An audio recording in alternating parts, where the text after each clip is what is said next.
Good evening, dear listeners.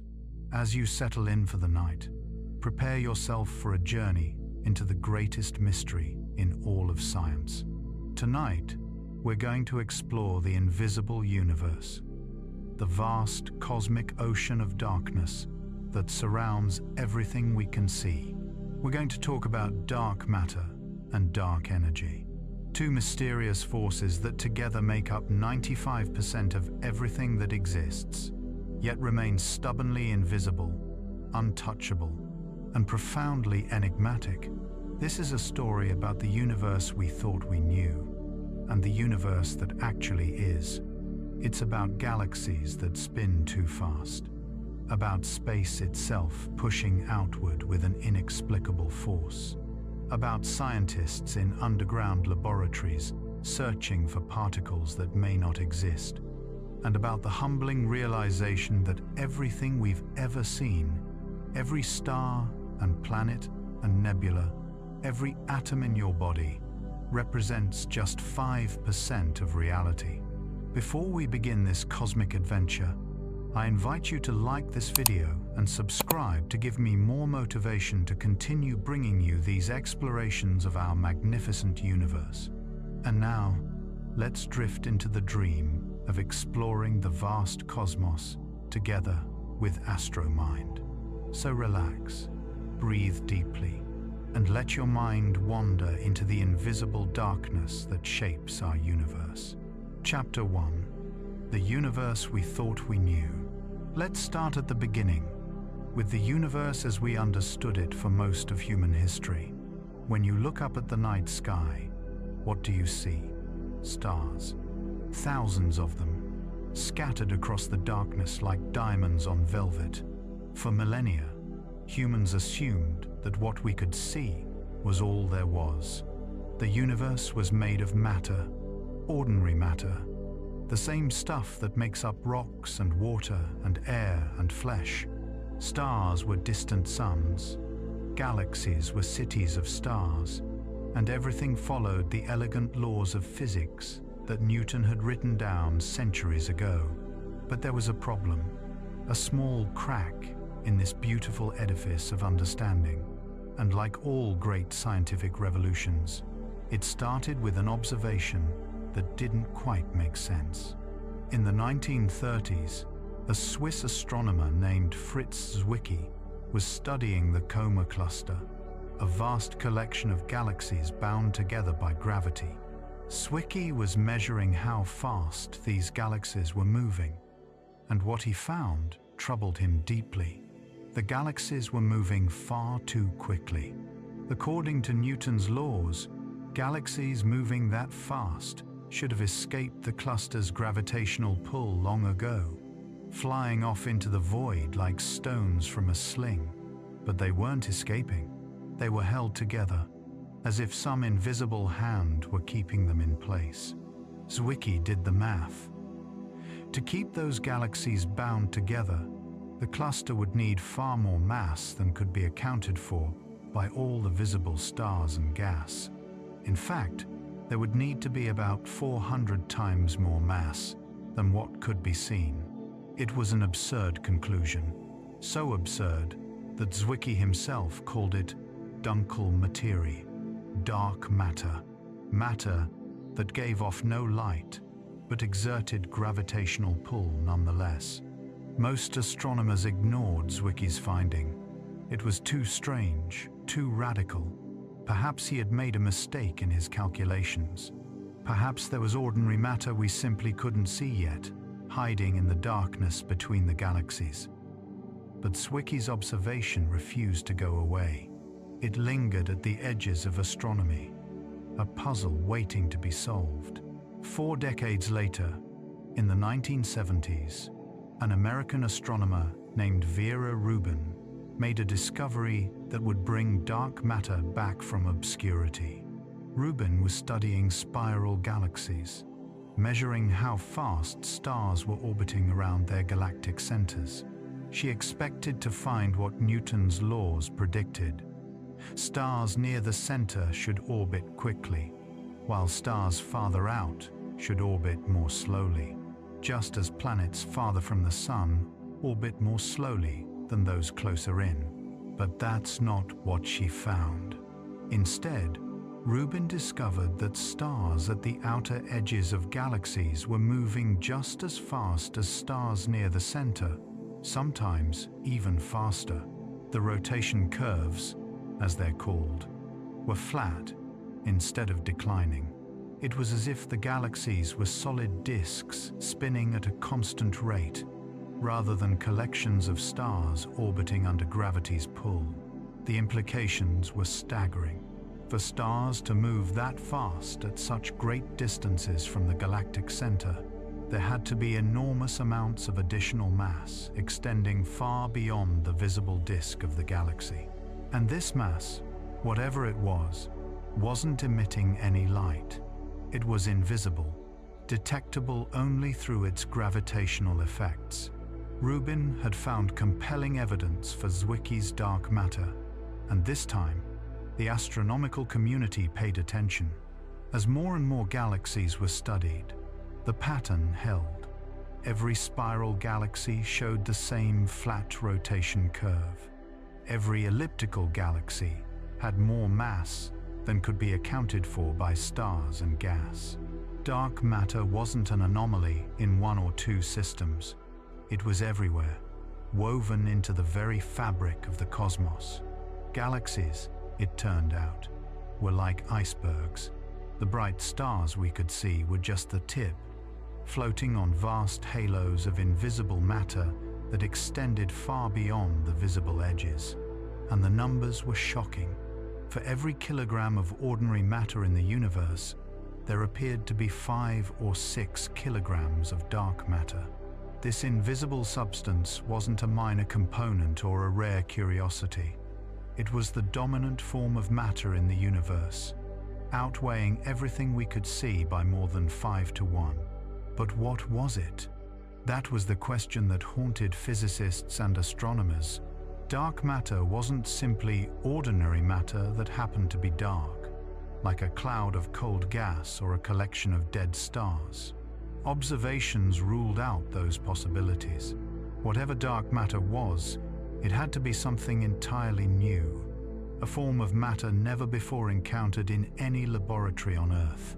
The universe we thought we understood, the universe of stars and planets and nebulae, was revealed to be just the visible surface of something far stranger and more mysterious.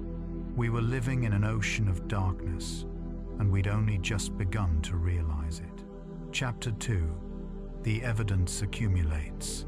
As the 20th century drew to a close, evidence for dark matter continued to mount from multiple independent observations, each one adding weight to the growing conviction that the universe harbored vast quantities of invisible mass. The case for dark matter wasn't based on a single anomalous observation that could be explained away. It was based on a convergence of evidence from vastly different phenomena, all pointing to the same conclusion. One of the most dramatic pieces of evidence came from gravitational lensing, a phenomenon predicted by Einstein's general theory of relativity. According to Einstein, massive objects warp the fabric of space-time, bending the path of light that passes near them. Imagine space-time as a stretched rubber sheet. Place a heavy ball on the sheet, and it creates a depression. Light traveling across the sheet follows the curves of that depression, its path bent by the presence of mass. In the universe, massive galaxy clusters act as gravitational lenses, bending and magnifying the light from more distant galaxies behind them. When astronomers map this lensing effect, measuring how much the light is bent, they can determine the total mass of the lensing cluster. And time again, they find that the lensing effect is far stronger than can be explained by the visible matter alone. There's invisible mass bending that light, mass that doesn't show up in any telescope but makes its presence known through its gravitational influence. One of the most striking examples came from observations of the Bullet Cluster, a system where two galaxy clusters had collided and passed through each other. When the collision occurred, the hot gas in each cluster, which makes up most of the ordinary matter, slowed down due to friction, piling up in the middle where the two clusters met. But the galaxies themselves, being mostly empty space, passed right through each other with little interaction. When astronomers mapped the gravitational lensing of the Bullet Cluster, they found something astonishing. The strongest lensing, indicating the location of most of the mass, wasn't in the middle where the gas had piled up. It was off to the sides, where the galaxies had passed through. The dark matter, it seemed, had sailed right through the collision like a ghost, unimpeded by the gas or the galaxies, heading off in the direction the galaxies were traveling. This observation was profound because it showed that dark matter not only exists, but behaves differently from ordinary matter. It doesn't interact with light. It doesn't interact with other matter through friction or electromagnetic forces. It only interacts gravitationally. It's like a shadow that has weight, influencing the universe through gravity alone, while remaining utterly invisible to every other force. Another line of evidence came from the cosmic microwave background, the faint afterglow of the Big Bang that fills the entire sky. This radiation, emitted when the universe was only 380,000 years old, carries within it a kind of fossil record of the early universe, tiny fluctuations in temperature that represent the seeds of all the structure we see today. When satellites like WMAP and Planck mapped these temperature fluctuations with exquisite precision, they found a pattern of hot and cold spots across the sky. By analyzing this pattern, physicists could determine the composition of the early universe, and what they found confirmed what the rotation curves and gravitational lensing had suggested. About 27% of the universe's mass was dark matter, while only 5% was ordinary matter. The remaining 68%, as we'll discuss later, was something even stranger called dark energy. The cosmic microwave background observations were particularly powerful because they provided a completely independent line of evidence. This wasn't based on galaxy dynamics or gravitational lensing. This was based on the physics of the early universe, on how sound waves propagated through the primordial plasma before atoms had even formed. And yet it arrived at the same conclusion. The universe is dominated by dark matter. Computer simulations added yet another layer of confirmation. When astrophysicists model the formation of cosmic structure, starting from the conditions in the early universe and running forward in time, they find that ordinary matter alone cannot explain what we observe. Without dark matter, galaxies form too slowly, clusters don't bind together properly, and the large-scale structure of the universe looks nothing like what we actually see. But when dark matter is included in the simulations, when those invisible halos are added around galaxies and threaded through the cosmic web, the simulations produce a universe that looks remarkably like our own. The dark matter acts as a kind of gravitational scaffolding, providing the framework upon which ordinary matter can collect and form stars and galaxies. The visible universe is built on an invisible foundation. Perhaps most compellingly, all these different lines of evidence, coming from entirely different physical phenomena and measured with completely different techniques, agree on how much dark matter there is. Whether you're measuring galaxy rotation curves, analyzing gravitational lensing, studying the cosmic microwave background, or running computer simulations, you arrive at roughly the same answer. Dark matter makes up about 27% of the universe's total mass energy content. In science, when multiple independent methods all point to the same conclusion, that's a powerful indication that you're on the right track. It's the difference between a hypothesis and a firmly established phenomenon. By the turn of the 21st century, most physicists and astronomers had accepted that dark matter was real, that it existed in vast quantities throughout the universe, and that understanding its nature was one of the most important challenges facing modern physics. But accepting that dark matter exists and understanding what it actually is are two very different things. And that's where the mystery deepens, because despite decades of searching, no one has ever detected a dark matter particle directly. We know it's there, we can map where it is and measure its effects, but we still don't know what it's made of. Chapter 3: The Hunt for Dark Matter Particles. If dark matter isn't ordinary matter, if it's not gas or dust or dead stars or black holes, then what is it?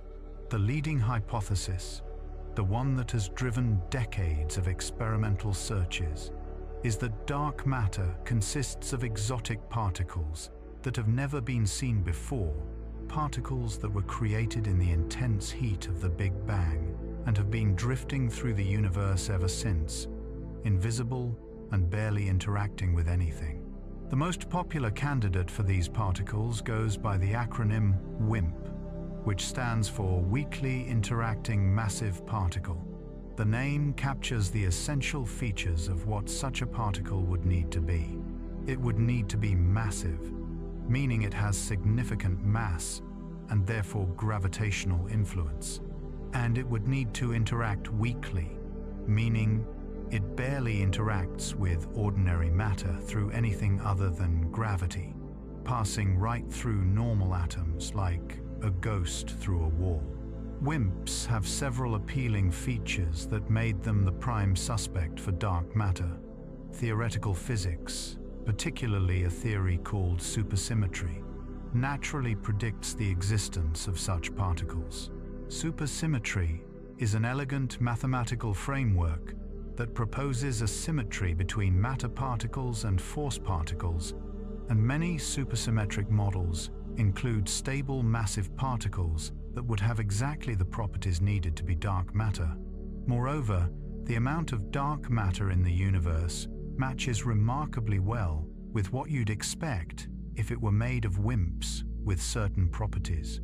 This coincidence, sometimes called the WIMP miracle, suggested that physicists might be on the right track. If WIMPs existed and had the right mass and interaction strength, they would have been created in the Big Bang in just the right quantities to account for all the dark matter we observe. So scientists set out to catch a WIMP. The problem is that if these particles barely interact with ordinary matter, detecting them is extraordinarily difficult. Imagine trying to catch something that passes through solid matter as easily as light passes through glass. A WIMP could fly through the entire Earth without ever colliding with a single atom, but barely ever isn't the same as never. And physicists reasoned that if you had a large enough detector and waited long enough, eventually a WIMP should collide with an atomic nucleus, producing a tiny flash of energy that could be detected. Thus began one of the most challenging experiments in the history of physics, the search for dark matter particles. Detectors were built deep underground, buried beneath miles of rock to shield them from cosmic rays and other sources of background noise. These detectors, filled with ultra-pure xenon or germanium or other materials, sit in the darkness, waiting patiently for the telltale signal of a dark matter particle collision. The Lux Zeppelin experiment, located nearly a mile underground in an old gold mine in South Dakota, is currently the world's most sensitive dark matter detector. At its heart is a tank containing 7 tons of liquid xenon, surrounded by incredibly sensitive light sensors. If a WIMP were to collide with a xenon nucleus, it would cause the nucleus to recoil, producing a tiny flash of light and a burst of electrons. The detector's job is to catch that flash, to distinguish the genuine signal of dark matter from the myriad sources of background noise that can mimic it. The latest results from Lux Zeppelin, announced in 2024 after analyzing nearly 300 days of data, represent the most sensitive search for WIMPs ever conducted.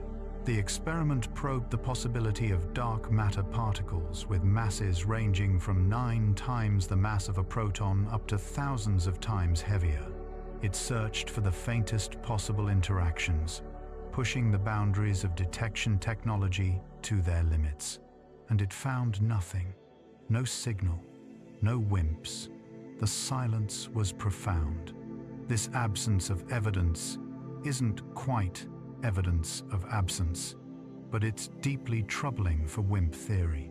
The Lux Zeppelin results, combined with similar null results from other experiments around the world, have ruled out large swaths of the parameter space where WIMPs were expected to be. If WIMPs exist, they must be even more elusive than physicists had hoped, interacting with matter even more rarely than the already incredibly rare interactions they were searching for. Some physicists remain optimistic. The Lux Zeppelin detector will continue collecting data through 2028, potentially accumulating over 1,000 days of observations. Perhaps a signal will emerge from the noise with more data. Perhaps WIMPs are just barely beyond the current sensitivity threshold, waiting to be discovered with the next generation of detectors. But others are beginning to wonder if the WIMP hypothesis, for all its elegance, might be wrong.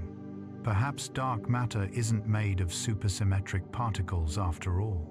Perhaps it's something else entirely, something we haven't thought of yet. Enter the axion, a different kind of dark matter candidate that's been gaining attention in recent years. Axions are hypothetical particles that were originally proposed not to explain dark matter, but to solve a completely different problem in particle physics, called the strong CP problem. But it turns out that if axions exist, they could also make excellent dark matter candidates. Unlike WIMPs, which are heavy particles moving relatively slowly, axions would be extraordinarily light, millions or even billions of times lighter than an electron. But what they lack in individual mass, they would make up for in sheer numbers. The universe would be filled with a vast sea of axions, so numerous that collectively they would account for all the dark matter we observe. Detecting axions requires a completely different approach than detecting WIMPs. Because they're so light and interact so weakly, axions wouldn't produce detectable recoils when they hit atomic nuclei. Instead, experiments search for axions by looking for their interaction with magnetic fields. In a strong magnetic field, axions can occasionally convert into photons, particles of light that can be detected. Several experiments around the world are now searching for axion dark matter using resonant cavities bathed in powerful magnetic fields. These cavities are tuned to specific frequencies, and if axions of the right mass are present, they should produce a faint signal at that frequency as they convert into photons. The search is painstaking, requiring researchers to scan through a vast range of possible axion masses, one frequency at a time. Recent observations have added intriguing hints that axions might indeed be the answer. A study published in 2023 by researchers at the University of Toronto found that axions could help explain a puzzling observation about the large-scale structure of the universe. The universe, it turns out, is slightly less clumpy than the standard dark matter model predicts. Matter is distributed more evenly across cosmic scales than it should be if dark matter were made of WIMPs. But if dark matter were made of ultralight axions, those particles would have wave-like properties on cosmic scales. These waves would smooth out some of the small-scale structure, making the universe less clumpy. The observations seem to fit the axion hypothesis remarkably well, suggesting that dark matter might indeed be made of these ghostly particles rippling through the cosmos. Of course, this is far from conclusive. The evidence is tentative, the statistical significance not yet overwhelming, but it's exciting nonetheless, a potential breakthrough in a field that has seen little but null results for decades. Other exotic candidates have also been proposed. Perhaps dark matter is made of primordial black holes formed in the very early universe, rather than from the collapse of stars. Perhaps it's made of sterile neutrinos, hypothetical cousins of the known neutrino particles. Perhaps it's something even stranger, like dark photons or Q-balls, or any of the other theoretical possibilities that physicists have dreamed up. Some researchers are even beginning to question whether dark matter is made of particles at all. Perhaps, they suggest, the problem isn't missing matter, but our incomplete understanding of gravity. Perhaps Einstein's general relativity, as spectacularly successful as it's been, breaks down on galactic scales, and the apparent effects of dark matter are actually the signature of modified gravity. These alternative theories, like modified Newtonian dynamics or MOND, can indeed explain galaxy rotation curves without invoking dark matter, but they struggle to explain the other lines of evidence: the gravitational lensing of the bullet cluster, the patterns in the cosmic microwave background, the formation of large-scale structure. No modified gravity theory has yet successfully explained all the observations that dark matter explains so naturally. Still, the continued failure to detect dark matter particles directly has kept these alternative ideas alive. In science, when your leading hypothesis fails to be confirmed despite decades of searching, it's worth considering whether you might be on the wrong track entirely. The hunt for dark matter continues, with new detectors coming online, new theoretical ideas being explored, and new observations being made. As of 2024, Berkeley Lab researchers have identified a promising new path using the upcoming Cherenkov Telescope Array Observatory, which could detect Higgsino dark matter, a particle about 1,000 times heavier than a proton. The telescope would search for gamma rays produced when dark matter particles collide and annihilate in the dense center of our galaxy. Meanwhile, at SLAC National Accelerator Laboratory, physicists have proposed a radical new approach, searching not for galactic dark matter streaming through Earth from space, but for thermalized dark matter that might have been hanging around our planet for billions of years, slowly accumulating in Earth's gravitational well. This approach would use quantum sensors to detect the low-energy signatures of these ancient dark matter particles. The mystery remains unsolved, but the search continues with renewed vigor and creativity. Somewhere in the universe, in underground laboratories and mountaintop observatories and particle accelerators, scientists are closing in on the nature of the invisible mass that shapes our cosmos. Whether it's WIMPs or axions or something entirely unexpected, the discovery of dark matter particles would rank among the greatest achievements in the history of physics, finally revealing the identity of the substance that makes up most of the matter in the universe. Chapter 4: The Discovery That Broke Cosmology. Just when physicists thought they had a handle on the universe's composition, even if 27% of it was made of mysterious dark matter, observations in the late 1990s delivered a shock. that would fundamentally reshape our understanding of reality. The universe wasn't just expanding, as Edwin Hubble had discovered 7 decades earlier. It was accelerating. The story begins with supernovae, the spectacular explosions that mark the deaths of certain types of stars. Type Ia supernovae, in particular, have a special property that makes them invaluable to astronomers. They all explode with approximately the same intrinsic brightness.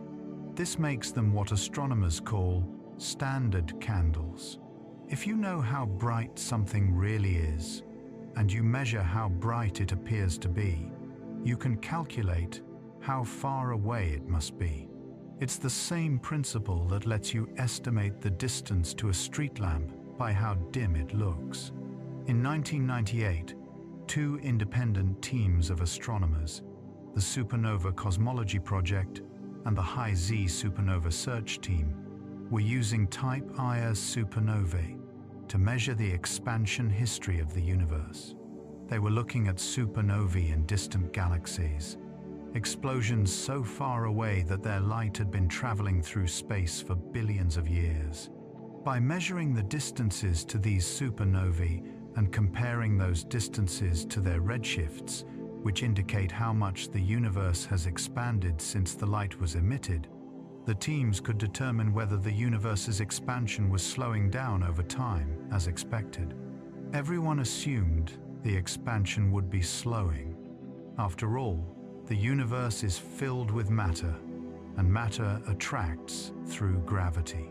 The gravitational pull of all the galaxies, all the dark matter, everything in the cosmos, should be acting as a brake on the expansion, gradually slowing it down. The question wasn't whether the expansion was decelerating, but how much. But when the data came in, they told a completely different story. The distant supernovae were fainter than they should be, meaning they were farther away than expected. The universe hadn't been slowing down in the past. It had been expanding more slowly than it is now. Somehow, impossibly, the universe's expansion was accelerating. The result was so unexpected, so contrary to all theoretical predictions, that both teams spent months double-checking their analysis, searching for any possible error or alternative explanation. But the conclusion held. The universe was accelerating and had been for roughly the past 5 billion years. The implications were staggering. An accelerating universe requires something pushing outward, something counteracting gravity's inward pull. But what could it be? There was nothing in the known laws of physics that could cause such acceleration. The substance driving this acceleration, whatever it was given the placeholder name dark energy. The name was chosen to parallel dark matter, implying something we couldn't see directly but could infer from its effects. But dark energy was fundamentally different from dark matter. Dark matter acts gravitationally like ordinary matter, pulling things together. Dark energy does the opposite, pushing things apart. And while dark matter is clumpy, concentrated in halos around galaxies, dark energy appears to be spread uniformly throughout all of space. The simplest explanation for dark energy, and the one that has become the standard assumption in cosmology, is that it's a property of space itself. Empty space, according to quantum field theory, isn't truly empty. It's filled with quantum fluctuations, virtual particles popping in and out of existence on timescales so brief that we can never observe them directly. These fluctuations give space an intrinsic energy, what physicists call vacuum energy, or the cosmological constant. Einstein had actually proposed something similar a century earlier. When he first applied his theory of general relativity to the universe as a whole, he found that his equations predicted the universe should be either expanding or contracting. But at the time, everyone believed the universe was static, neither growing nor shrinking. So Einstein added a term to his equations, a cosmological constant that would counteract gravity and keep the universe static. When Hubble discovered that the universe was actually expanding, Einstein abandoned the cosmological constant, reportedly calling it his greatest blunder. But now, 8 decades later, the cosmological constant had returned, resurrected not to keep the universe static, but to explain its accelerating expansion. If dark energy is indeed the cosmological constant, it has a peculiar property. Its density remains constant as the universe expands. Normally, when the universe expands, matter gets more diluted, its density decreasing as it spreads through a larger volume. But if dark energy is a property of space itself, then as the universe creates more space, it creates more dark energy. The energy density stays constant even as the volume increases. This leads to a kind of cosmic feedback loop. Dark energy causes the universe to expand. Expansion creates more space, which contains more dark energy, which causes even faster expansion. The acceleration accelerates, a runaway process that will continue forever. When cosmologists added up all the energy in the universe, including the newly discovered dark energy, they found that it dominated everything else. About 68% of the universe's total energy density was dark energy, 27% was dark matter, and a mere 5%, roughly 1 part in 20, was ordinary matter, the stuff of stars and planets and people. We are living, it turns out, in a universe that is 95% invisible.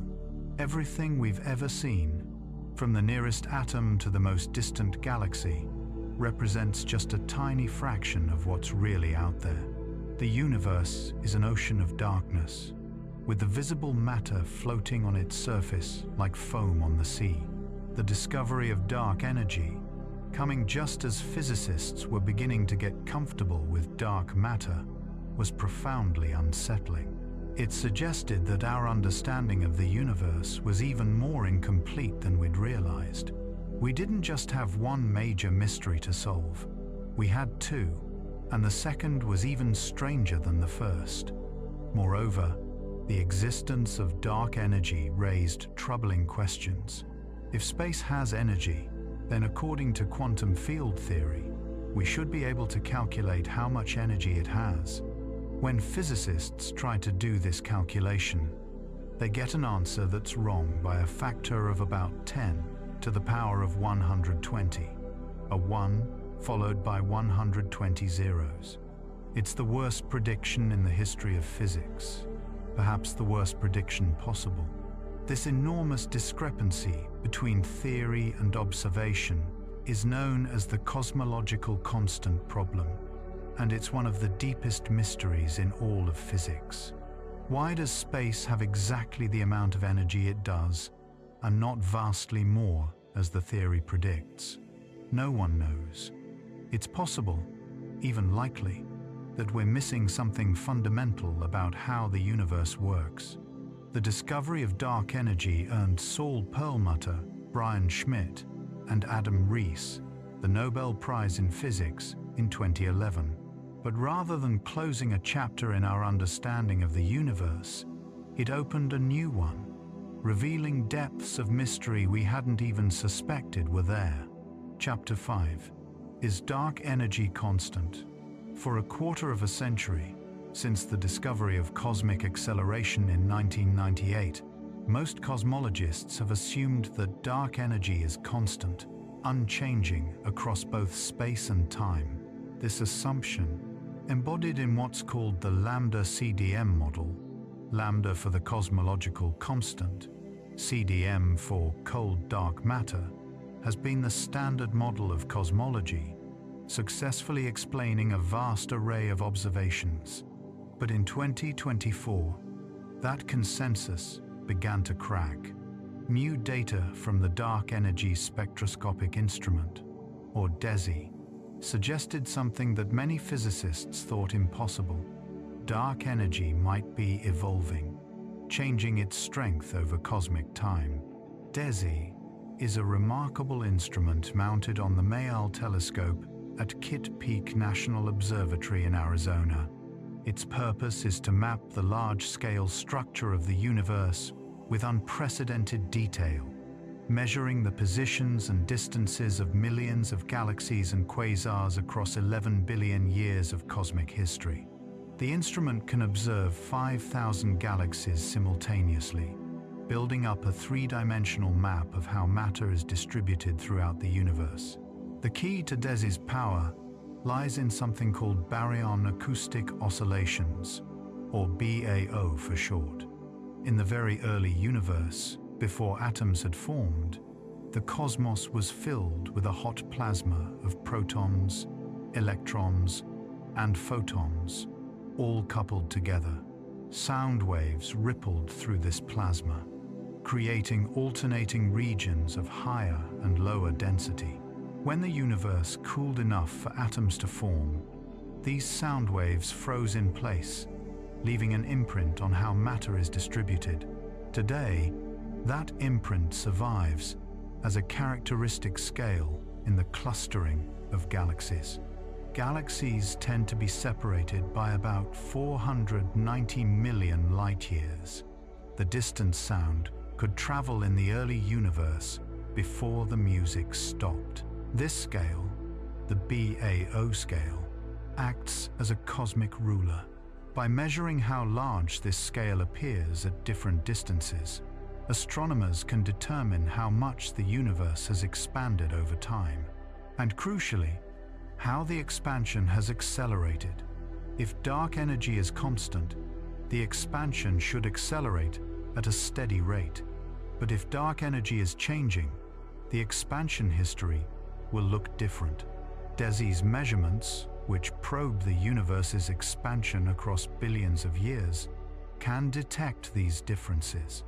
In April 2024, the DESI collaboration announced their first results based on 1 year of data. The headline finding sent ripples through the cosmology community. The data showed a preference for evolving dark energy over a constant cosmological constant.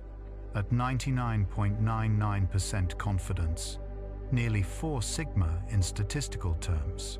When combined with other datasets, including supernova observations and measurements of the cosmic microwave background, the preference strengthened. Specifically, the data suggested that dark energy's density is decreasing over time. The universe's accelerated expansion is still happening, but the force driving it appears to be weakening. Dark energy was stronger in the past and has become less powerful as the universe has aged. If this trend continues, dark energy might eventually weaken to the point where it no longer dominates, and the universe's fate could be different from the cold, dark, expanding void we've been expecting. By March 2025, with 3 years of data, DESI's second data release strengthened the case for evolving dark energy to 99.995% confidence, or 4.2 sigma. This was no longer a tentative hint. It was a robust signal demanding to be taken seriously. The cosmology community's reaction has been a mixture of excitement and caution. Adam Rees, one of the discoverers of dark energy, called the DESI results very big deal if they hold up. Michael Turner, who coined the term dark energy in the first place, said it was the best news I have heard since cosmic acceleration was firmly established 20+ years ago. But others urge caution. The signal, while strong, hasn't yet reached the 5 sigma threshold, generally considered gold standard in physics.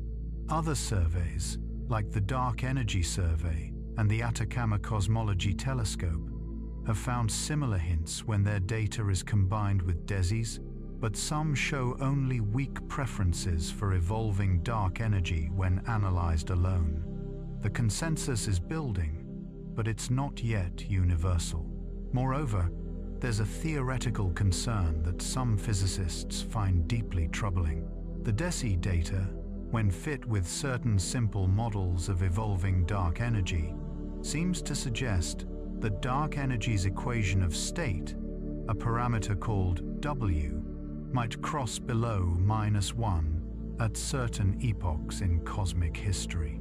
This would violate something called the null energy condition, a fundamental requirement of general relativity that essentially says energy density plus pressure should never be negative.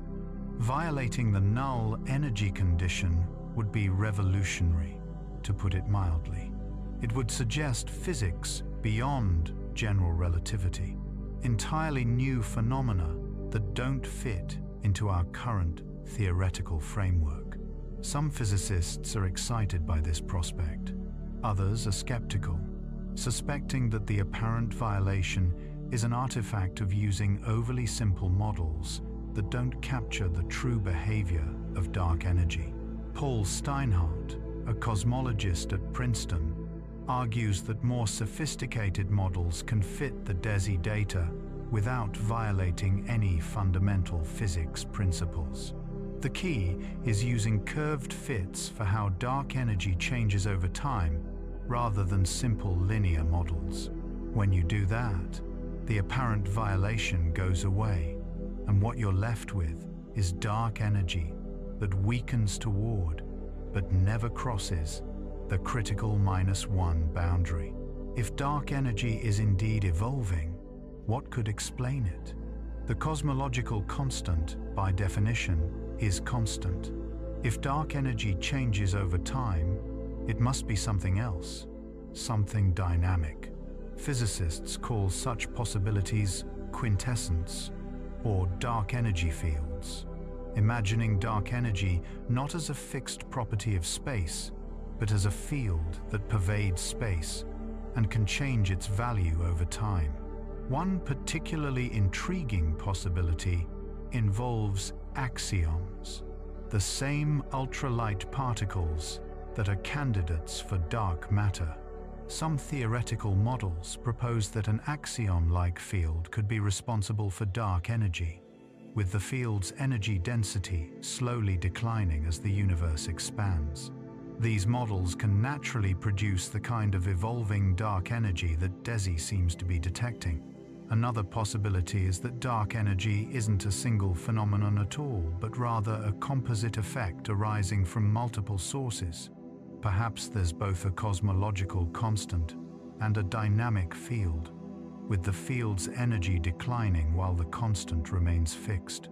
Or perhaps dark energy is connected to dark matter in some fundamental way, with the decay of dark matter particles contributing to the dark energy density. Yet another radical proposal suggests that dark energy doesn't exist at all.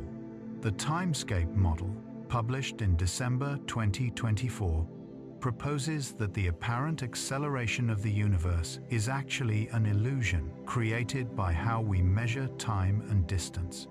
In this model, gravity slows time, so clocks in empty cosmic voids tick faster than clocks inside galaxies. This time dilation creates the appearance of accelerating expansion, when in fact, the expansion rate is constant or even decelerating. The timescape model is controversial and faces significant challenges in explaining all the observations that the standard cosmological constant model explains so well. But it serves as a reminder that we should remain open to radically different interpretations of the data. The implications of evolving dark energy, if confirmed, are profound. For one thing, it would mean the fate of the universe is less certain than we thought. The standard picture has the universe expanding forever, accelerating into a cold, dark future where galaxies drift away from each other, stars burn out, and eventually even black holes evaporate, leaving nothing but cold, empty space. But if dark energy is weakening, the future could be different. Perhaps the acceleration will slow, stop, or even reverse, leading to a big crunch where the universe collapses back on itself.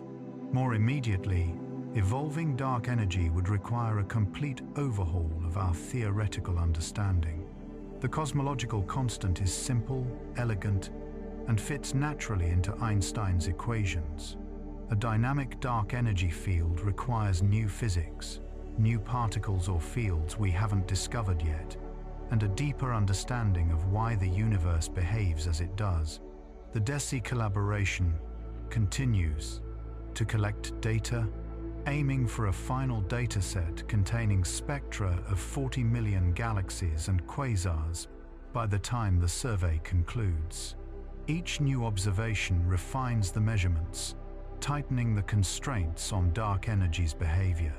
By 2027 or 2028, when the full dataset has been analyzed, we'll know with much greater certainty whether dark energy truly evolves or whether the current hints will fade away as statistical fluctuations.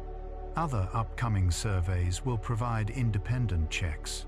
The Vera Rubin Observatory, which began operations in 2024, will discover thousands of supernovae and map hundreds of millions of galaxies, providing complementary measurements of cosmic expansion.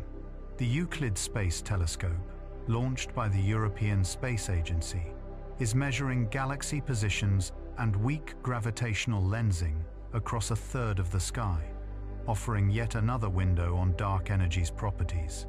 The Nancy Grace Roman Space Telescope, NASA's next-generation observatory scheduled to launch in 2027, will conduct the largest survey of Type Ia supernovae ever, potentially discovering over 100,000 of these cosmic standard candles.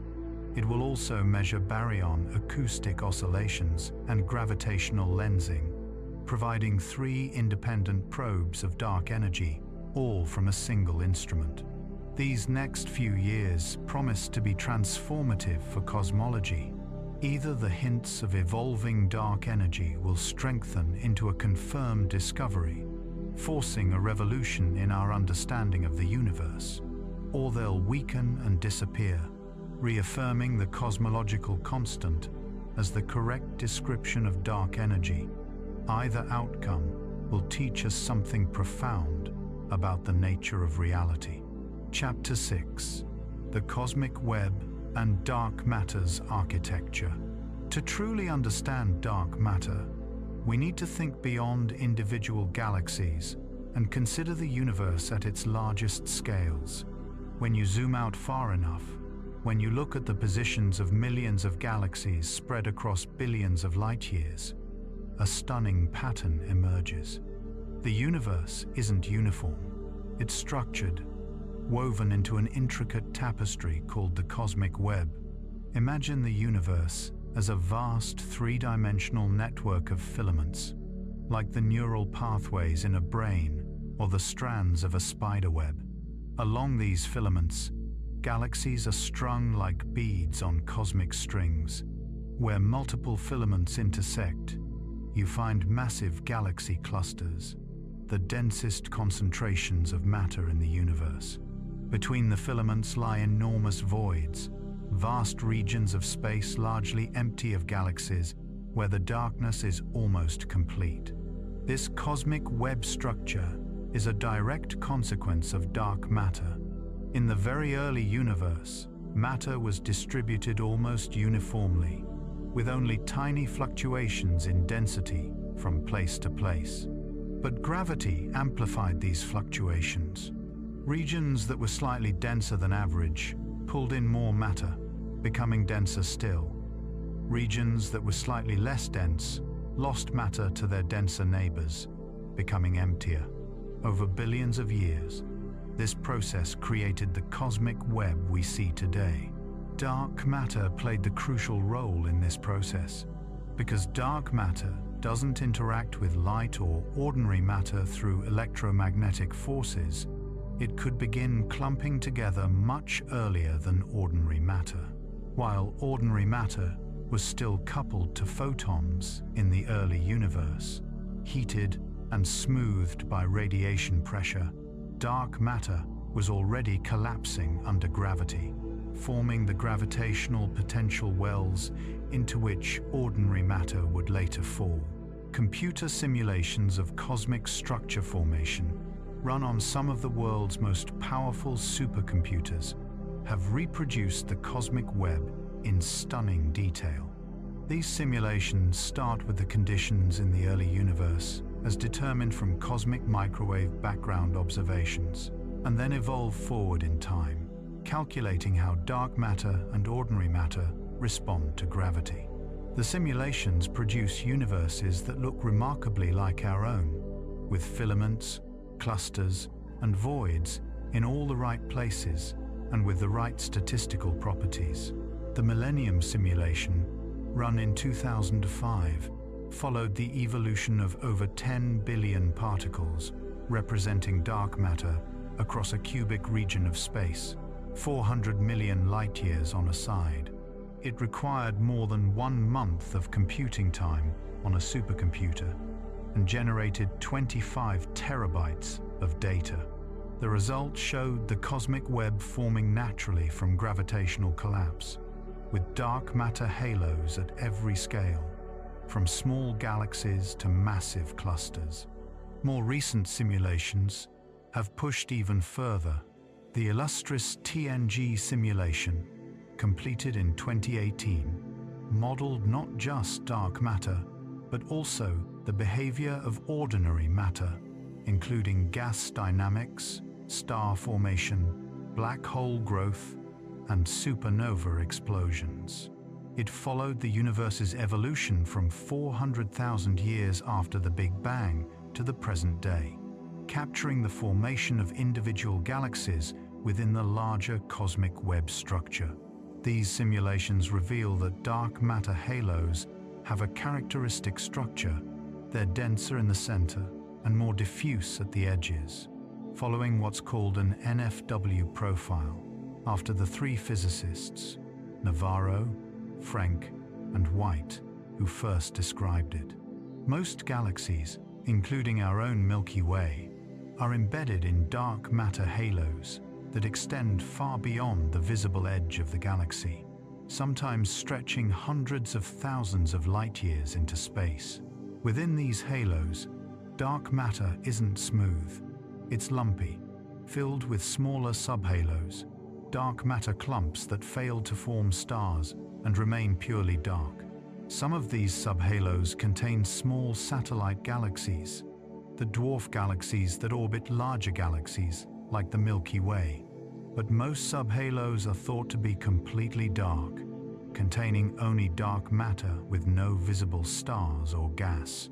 This hierarchical structure, halos within halos within halos, is a natural prediction of the cold dark matter model.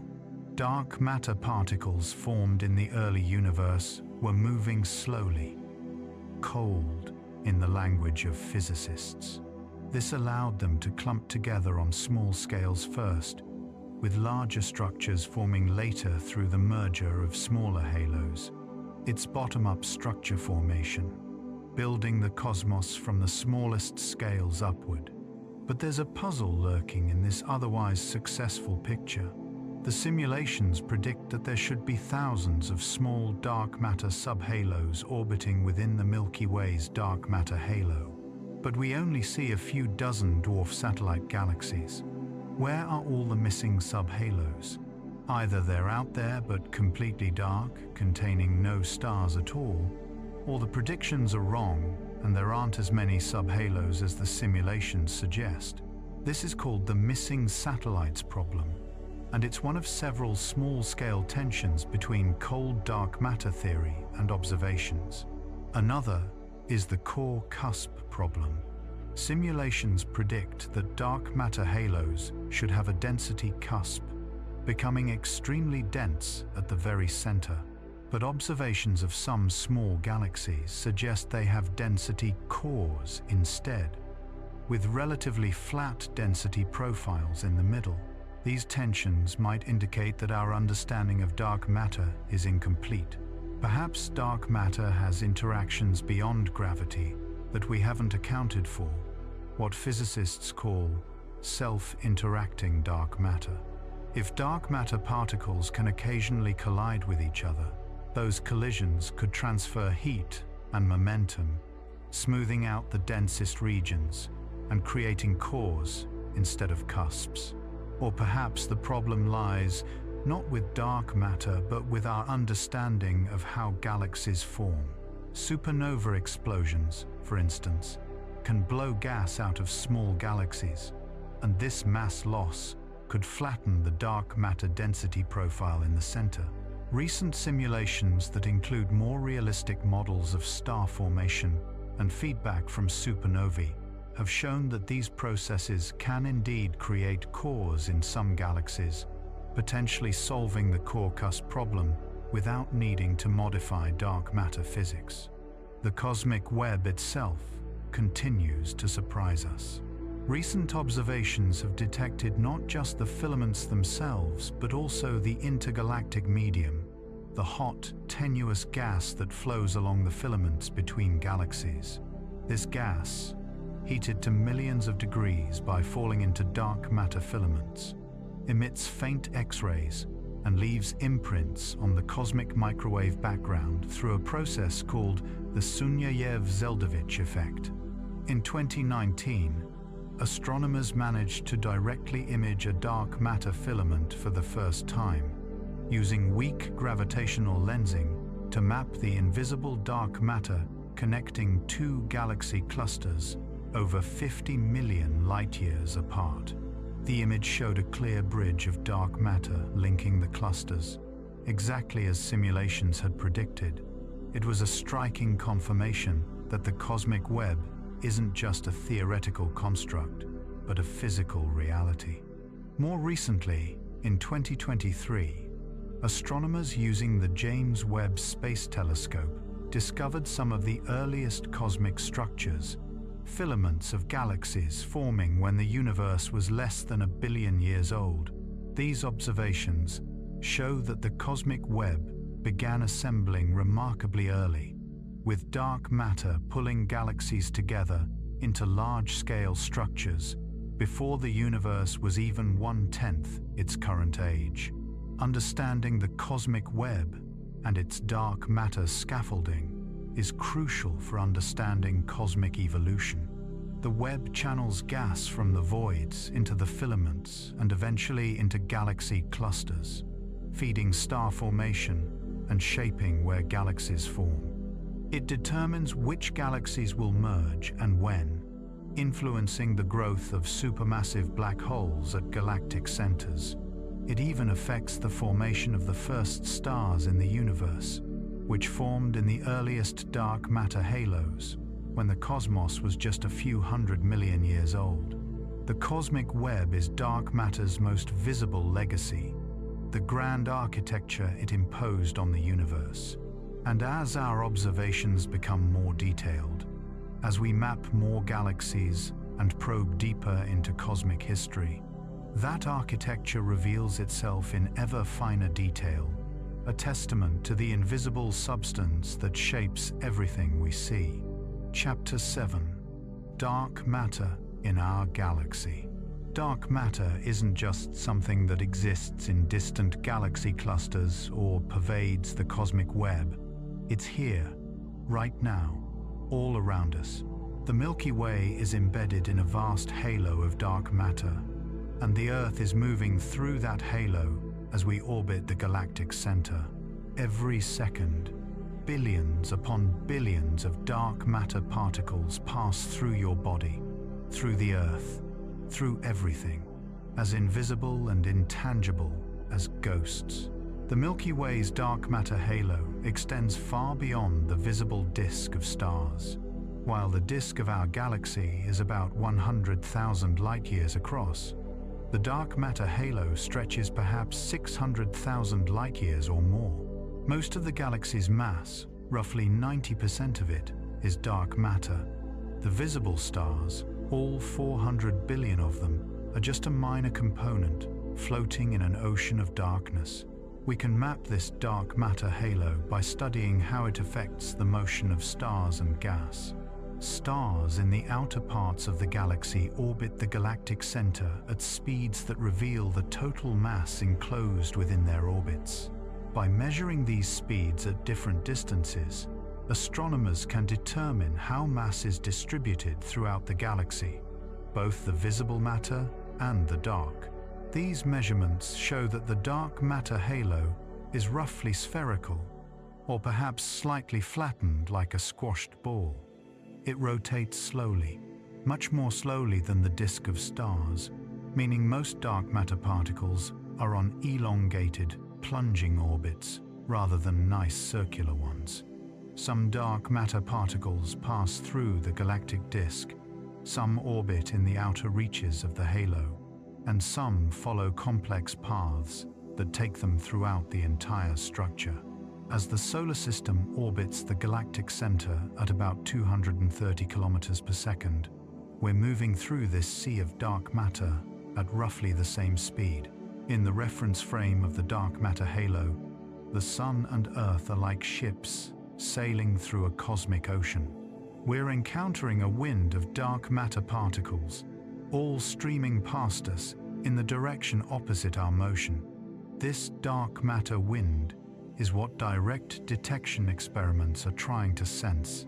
The idea is that some of these particles, as they stream through our detectors, will occasionally collide with an atomic nucleus, producing the signal we're searching for. The number of particles we encounter should vary throughout the year, as Earth's orbital motion around the Sun sometimes adds to and sometimes subtracts from the Sun's motion through the galaxy, changing our net velocity through the dark matter halo. Astronomers have also searched for dark matter's gravitational effects closer to home. If there's a lot of dark matter in the solar system, for instance captured by the Sun's gravity over billions of years, it could affect the orbits of planets in detectable ways.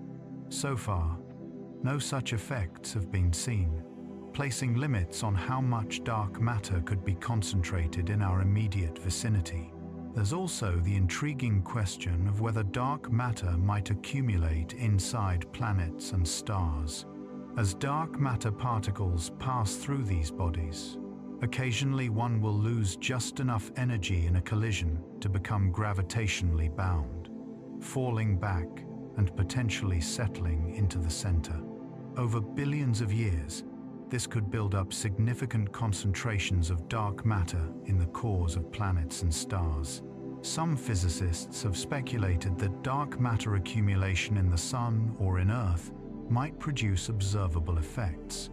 In the Sun, dark matter particles might occasionally annihilate each other, releasing energy that could affect the Sun's internal temperature or produce detectable signals like neutrinos. In Earth, accumulated dark matter might contribute to the planet's internal heat or even affect seismic waves passing through the core. These effects are expected to be tiny, far below what we can currently measure. But as detection technology improves, such exotic possibilities might become testable. Imagine using Earth itself as a dark matter detector, looking for the signature of accumulated dark matter in the way seismic waves propagate through the planet's core. It sounds like science fiction, but it's the kind of creative thinking that might eventually crack the dark matter mystery. The distribution of dark matter in the Milky Way also affects our understanding of our galaxy's history. Dark matter halos grow through mergers, just as galaxies do. When a smaller galaxy falls into the Milky Way, as many dwarf galaxies have done over cosmic time, its dark matter halo merges with ours. These mergers leave traces, streams of stars and patterns in the dark matter distribution that persist for billions of years. The Gaia spacecraft, which has been mapping the positions and motions of over 1 billion stars in the Milky Way, has revealed many of these stellar streams, remnants of disrupted dwarf galaxies. By studying the streams, astronomers can learn not just about the galaxies that were destroyed, but also about the dark matter halo that tore them apart. The way streams spread out and evolve over time depends on the shape and density of the dark matter they're passing through. One particularly interesting feature is the Sagittarius stream, a river of stars wrapping around the entire Milky Way, the remnant of the Sagittarius dwarf elliptical galaxy that's currently being torn apart by tidal forces. The stream's structure provides clues about the shape of the Milky Way's dark matter halo and how it has evolved over time. There's also the question of dark matter substructure within the halo. Simulations predict that the halo should contain hundreds or thousands of smaller dark matter clumps, subhalos that survived mergers but never formed stars. These dark matter clumps would be completely invisible, detectable only through their gravitational effects. If one passed close to the solar system, it might gravitationally perturb the orbits of stars or planets in subtle but potentially detectable ways. Astronomers have searched for such subhalos by looking for perturbations in stellar streams. If a dark matter clump passes through a stream, it creates a gap or ripple that can be detected in the positions and velocities of stars. Several possible detections have been reported, though none are conclusive yet. It's a challenging measurement because many other phenomena can create similar perturbations. The local dark matter density, the amount of dark matter per cubic light-year in our solar system's neighborhood, is a crucial number for direct detection experiments. The more dense the dark matter, the more particles pass through detectors, and the better the chances of detecting them. Current estimates place the local dark matter density at about 0.3 solar masses per cubic light-year, or roughly 0.4 protons per cubic centimeter when averaged over a large volume. That might not sound like much, and it isn't. For comparison, the interstellar medium, the gas between stars, has a density of about 0.1 to 1 proton per cubic centimeter. So dark matter is comparable in density to the interstellar gas, at least in our region of the galaxy. But remember, dark matter particles are much more massive than protons. So even though they're similarly spaced, each dark matter particle carries much more mass. This local dark matter density is one of the key uncertainties in calculating how many dark matter particles should be passing through detection experiments. If the actual density is higher than we think, experiments should be seeing signals by now. If it's lower, we might need even more sensitive detectors or longer exposure times. Improving our maps of the Milky Way's dark matter distribution is therefore crucial for interpreting the results of direct detection experiments. Recent work using Gaia data and sophisticated modeling has begun to refine these estimates. By studying the velocities of millions of stars and using them to trace the gravitational potential of the galaxy, astronomers have produced increasingly precise maps of where the dark matter is and how much there is. These maps show that the dark matter halo is not perfectly smooth, but contains wrinkles and asymmetries, likely the result of recent merger events. Understanding dark matter in the Milky Way isn't just about finding dark matter particles. It's about understanding the structure and history of our home galaxy, how it formed and evolved, what mergers it experienced, and how it continues to interact with smaller satellite galaxies. Dark matter is the scaffolding on which the Milky Way was built, and by studying that scaffolding, we're learning the story of how our corner of the universe came to be. Chapter 8: The Alternatives to Dark Matter. Despite the overwhelming evidence for dark matter, from galaxy rotation curves to gravitational lensing to the cosmic microwave background, a small but persistent group of physicists continues to explore an alternative possibility. Perhaps there is no dark matter. Perhaps instead, our theory of gravity is wrong. The most developed alternative to dark matter is modified Newtonian dynamics, or MOND, proposed by Israeli physicist Mordechai Milgrom in 1983. Milgrom noticed something interesting about galaxy rotation curves. The deviation from Newtonian predictions always seemed to occur at a characteristic acceleration scale, about 1/10,000,000th of the acceleration we experience from Earth's gravity. Milgrom proposed that Newton's laws of motion break down at this extremely low acceleration. In the standard formulation, force equals mass times acceleration. But Milgrom suggested that when accelerations are very low, as they are in the outer parts of galaxies, the relationship between force and acceleration changes. With the right modification, you could explain flat rotation curves without invoking any dark matter at all. MOND has some impressive successes. It explains galaxy rotation curves extremely well, often better than dark matter models do. It predicts a tight relationship between a galaxy's visible matter and its rotation speed, a relationship called the baryonic Tully-Fisher relation, which is indeed observed. And it does all this without invoking any invisible substance, relying instead on a simple modification of known physics. For a while, MOND seemed like a serious alternative to dark matter, but over time, its weaknesses became apparent. MOND struggles to explain galaxy clusters, which seem to need much more dark matter than MOND can provide through modified gravity alone. It can't explain the gravitational lensing observed in clusters like the bullet cluster, where the lensing occurs in regions separated from the visible matter. Most damningly, MOND can't explain the patterns in the cosmic microwave background.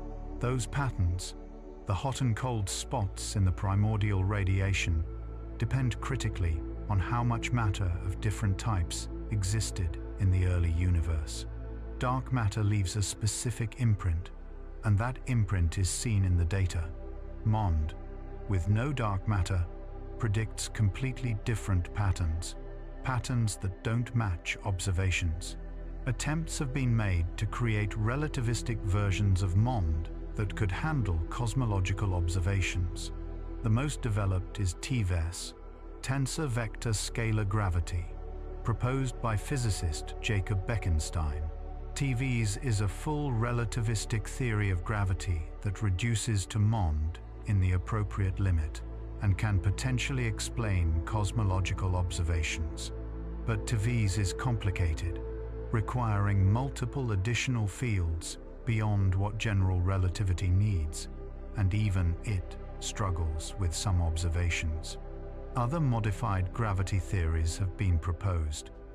Some, like FR gravity, modify Einstein's equations directly. Others, like scalar tensor theories, add additional fields that interact with gravity. Each has its strengths and weaknesses, regions where it explains observations well, and regions where it fails. An important test for any gravity modification theory is the speed of gravitational waves. In 2017, LIGO and Virgo detected gravitational waves from merging neutron stars, and telescopes immediately observed electromagnetic radiation from the same event. The gravitational waves and light arrived within seconds of each other after traveling 130 million light-years, showing that gravitational waves travel at the speed of light to extraordinary precision.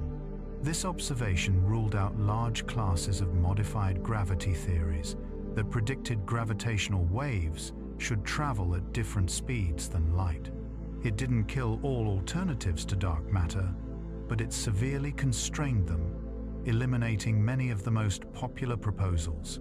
Despite these challenges, research into modified gravity continues. Some physicists argue that we shouldn't give up on modifying gravity just because current proposals have problems. Perhaps the right modification hasn't been found yet. Perhaps gravity does behave differently on galactic scales, and we just need to figure out the correct way to describe that behavior. There's also a middle ground. Perhaps both dark matter and modified gravity are real. Maybe there is dark matter, but there's also a modification to gravity that affects how that dark matter behaves.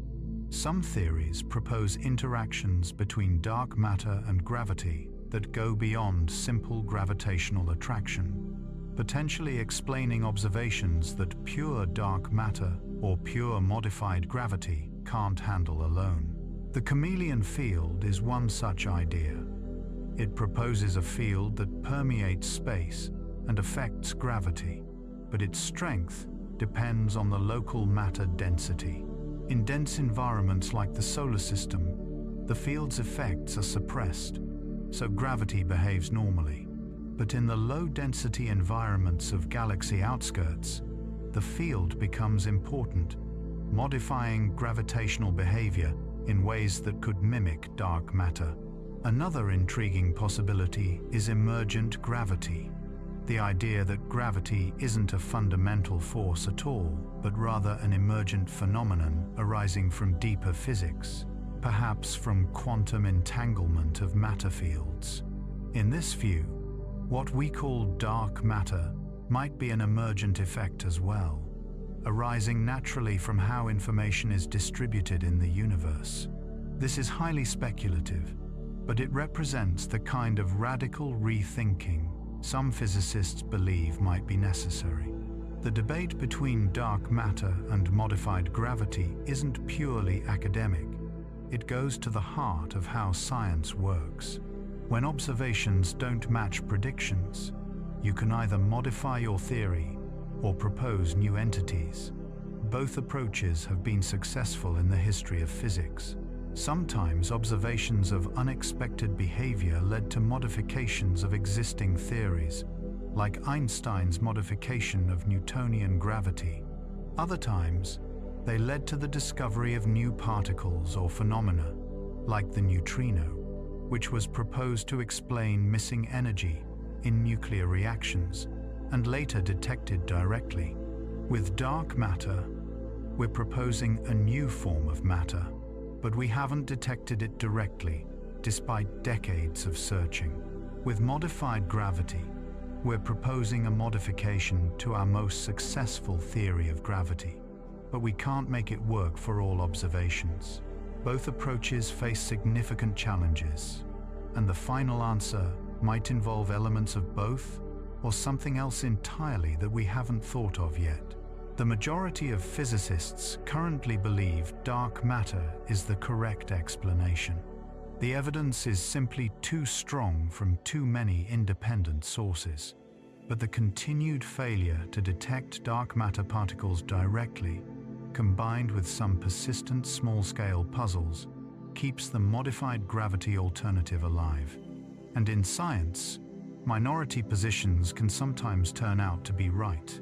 Continental drift was a minority position for decades before plate tectonics was accepted.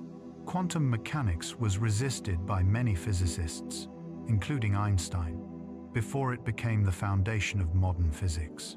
The dark matter versus modified gravity debate will likely only be settled definitively when one or the other makes a prediction that can be clearly tested and turns out to be right. If dark matter particles are directly detected in a laboratory, that would be essentially conclusive. If instead observations are made that dark matter can't explain but modified gravity can, that would shift the balance. Until then, the debate continues, driving both camps to sharpen their theories and search for definitive tests. Chapter 9: The Future of Dark Matter Detection. The search for dark matter particles has consumed decades and hundreds of millions of dollars, yet so far has yielded only null results and upper limits. But far from discouraging researchers, the null results have actually spurred innovation, leading to new detection strategies and technologies that are pushing the boundaries of what's possible. The next generation of direct detection experiments will be significantly larger and more sensitive than current detectors. The Xenon T experiment in Italy, the successor to the Xenon 1T detector, will use 8 tons of liquid xenon, nearly 3 times more than its predecessor. The Lux Zeppelin experiment in South Dakota is continuing observations through 2028, and plans are already being made for a potential larger successor. But size isn't the only path to greater sensitivity. New technologies are being developed that can detect different types of dark matter interactions or probe entirely new parameter spaces. One promising approach involves searching for very light dark matter particles, much lighter than the WIMPs that most experiments have focused on. Light dark matter particles wouldn't produce strong nuclear recoils when they collide with atoms because they don't carry enough momentum. Instead, experiments are searching for other signatures: ionization of atoms, excitation of electrons, or phonons, quantum vibrations in crystal lattices. These signatures require different detector technologies, often based on superconducting materials or advanced semiconductor devices. The Super CDMS Snow Lab experiment, currently being installed in a deep mine in Canada, uses germanium and silicon crystals cooled to just a few thousandths of a degree above absolute zero. At these ultra-low temperatures, even tiny energy deposits from light dark matter particles can be detected through the phonons they produce. The experiment will be able to search for dark matter particles with masses as low as half a proton mass, far below what traditional WIMP searches can access. Another innovative approach uses quantum sensors to search for dark matter. These sensors, based on technologies like superconducting qubits or nitrogen vacancy centers in diamonds, can detect incredibly faint signals that would be invisible to conventional detectors. In 2024, researchers at Fermilab proposed using these quantum sensors to search for dark matter particles that have accumulated in Earth over billions of years, potentially providing a new window on dark matter properties. Indirect detection, looking for the products of dark matter annihilation or decay, rather than trying to detect the particles directly, is also advancing. The IceCube Neutrino Observatory at the South Pole, a cubic kilometer of Antarctic ice instrumented with thousands of light sensors, searches for neutrinos produced when dark matter particles annihilate in the Sun or at the center of the Earth. The recently completed IceCube upgrade has increased sensitivity, potentially allowing detection of dark matter annihilation signals if they're occurring. Space-based telescopes also hunt for dark matter signatures. The Fermi Gamma Ray Space Telescope has been searching for gamma rays from dark matter annihilation in dwarf galaxies and in the galactic center. The Alpha Magnetic Spectrometer on the International Space Station measures cosmic rays, looking for excess antimatter particles that could be produced by dark matter annihilation in the galaxy. In 2024, the Dark Energy Spectroscopic Instrument began a complementary dark matter search. While DESI's primary mission is mapping cosmic structure to study dark energy, the data can also be used to search for ultralight dark matter particles called fuzzy dark matter. These particles would be so light that they exhibit quantum behavior on galactic scales, producing a characteristic suppression of small-scale structure that DESI might be able to detect. Axion searches are also accelerating.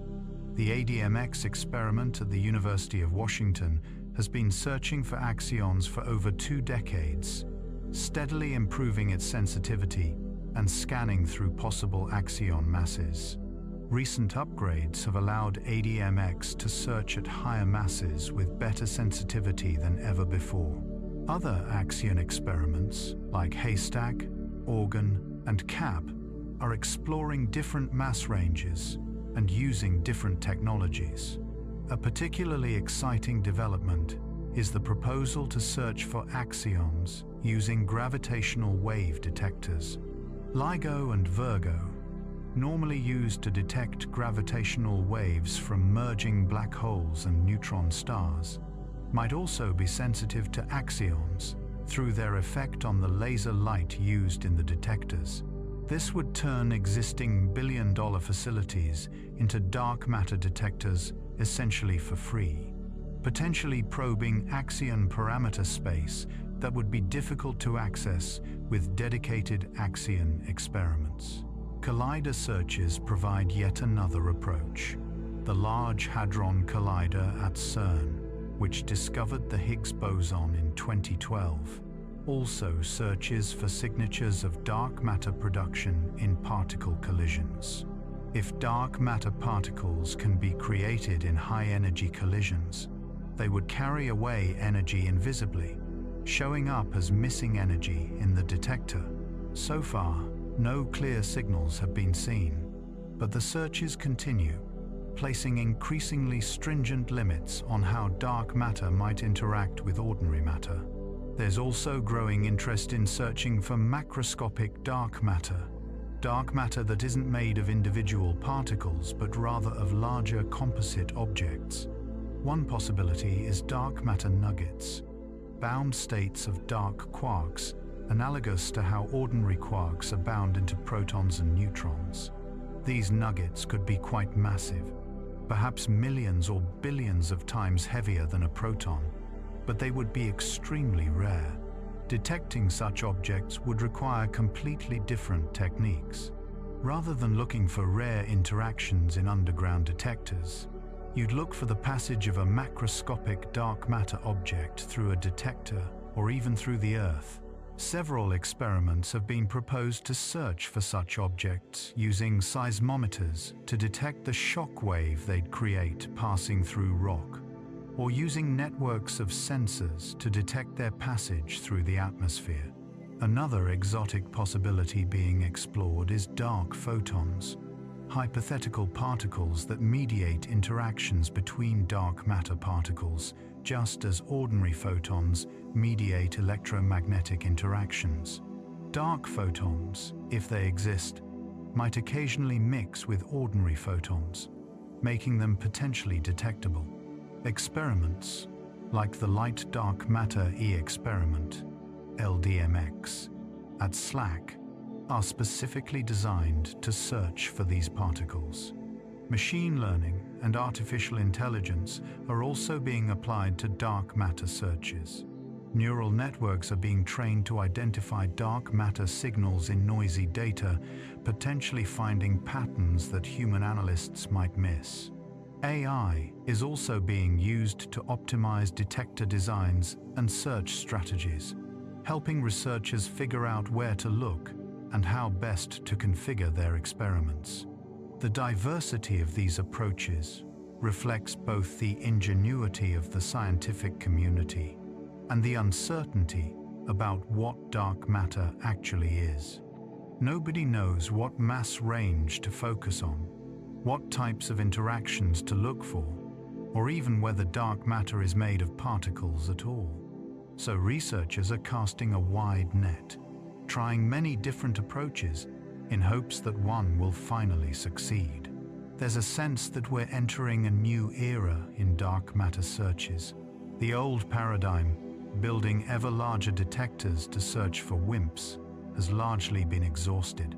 The newest generation of WIMP detectors will probe the final accessible parameter space, and if they don't find anything, there won't be much more that can be done with that approach. But this isn't cause for despair.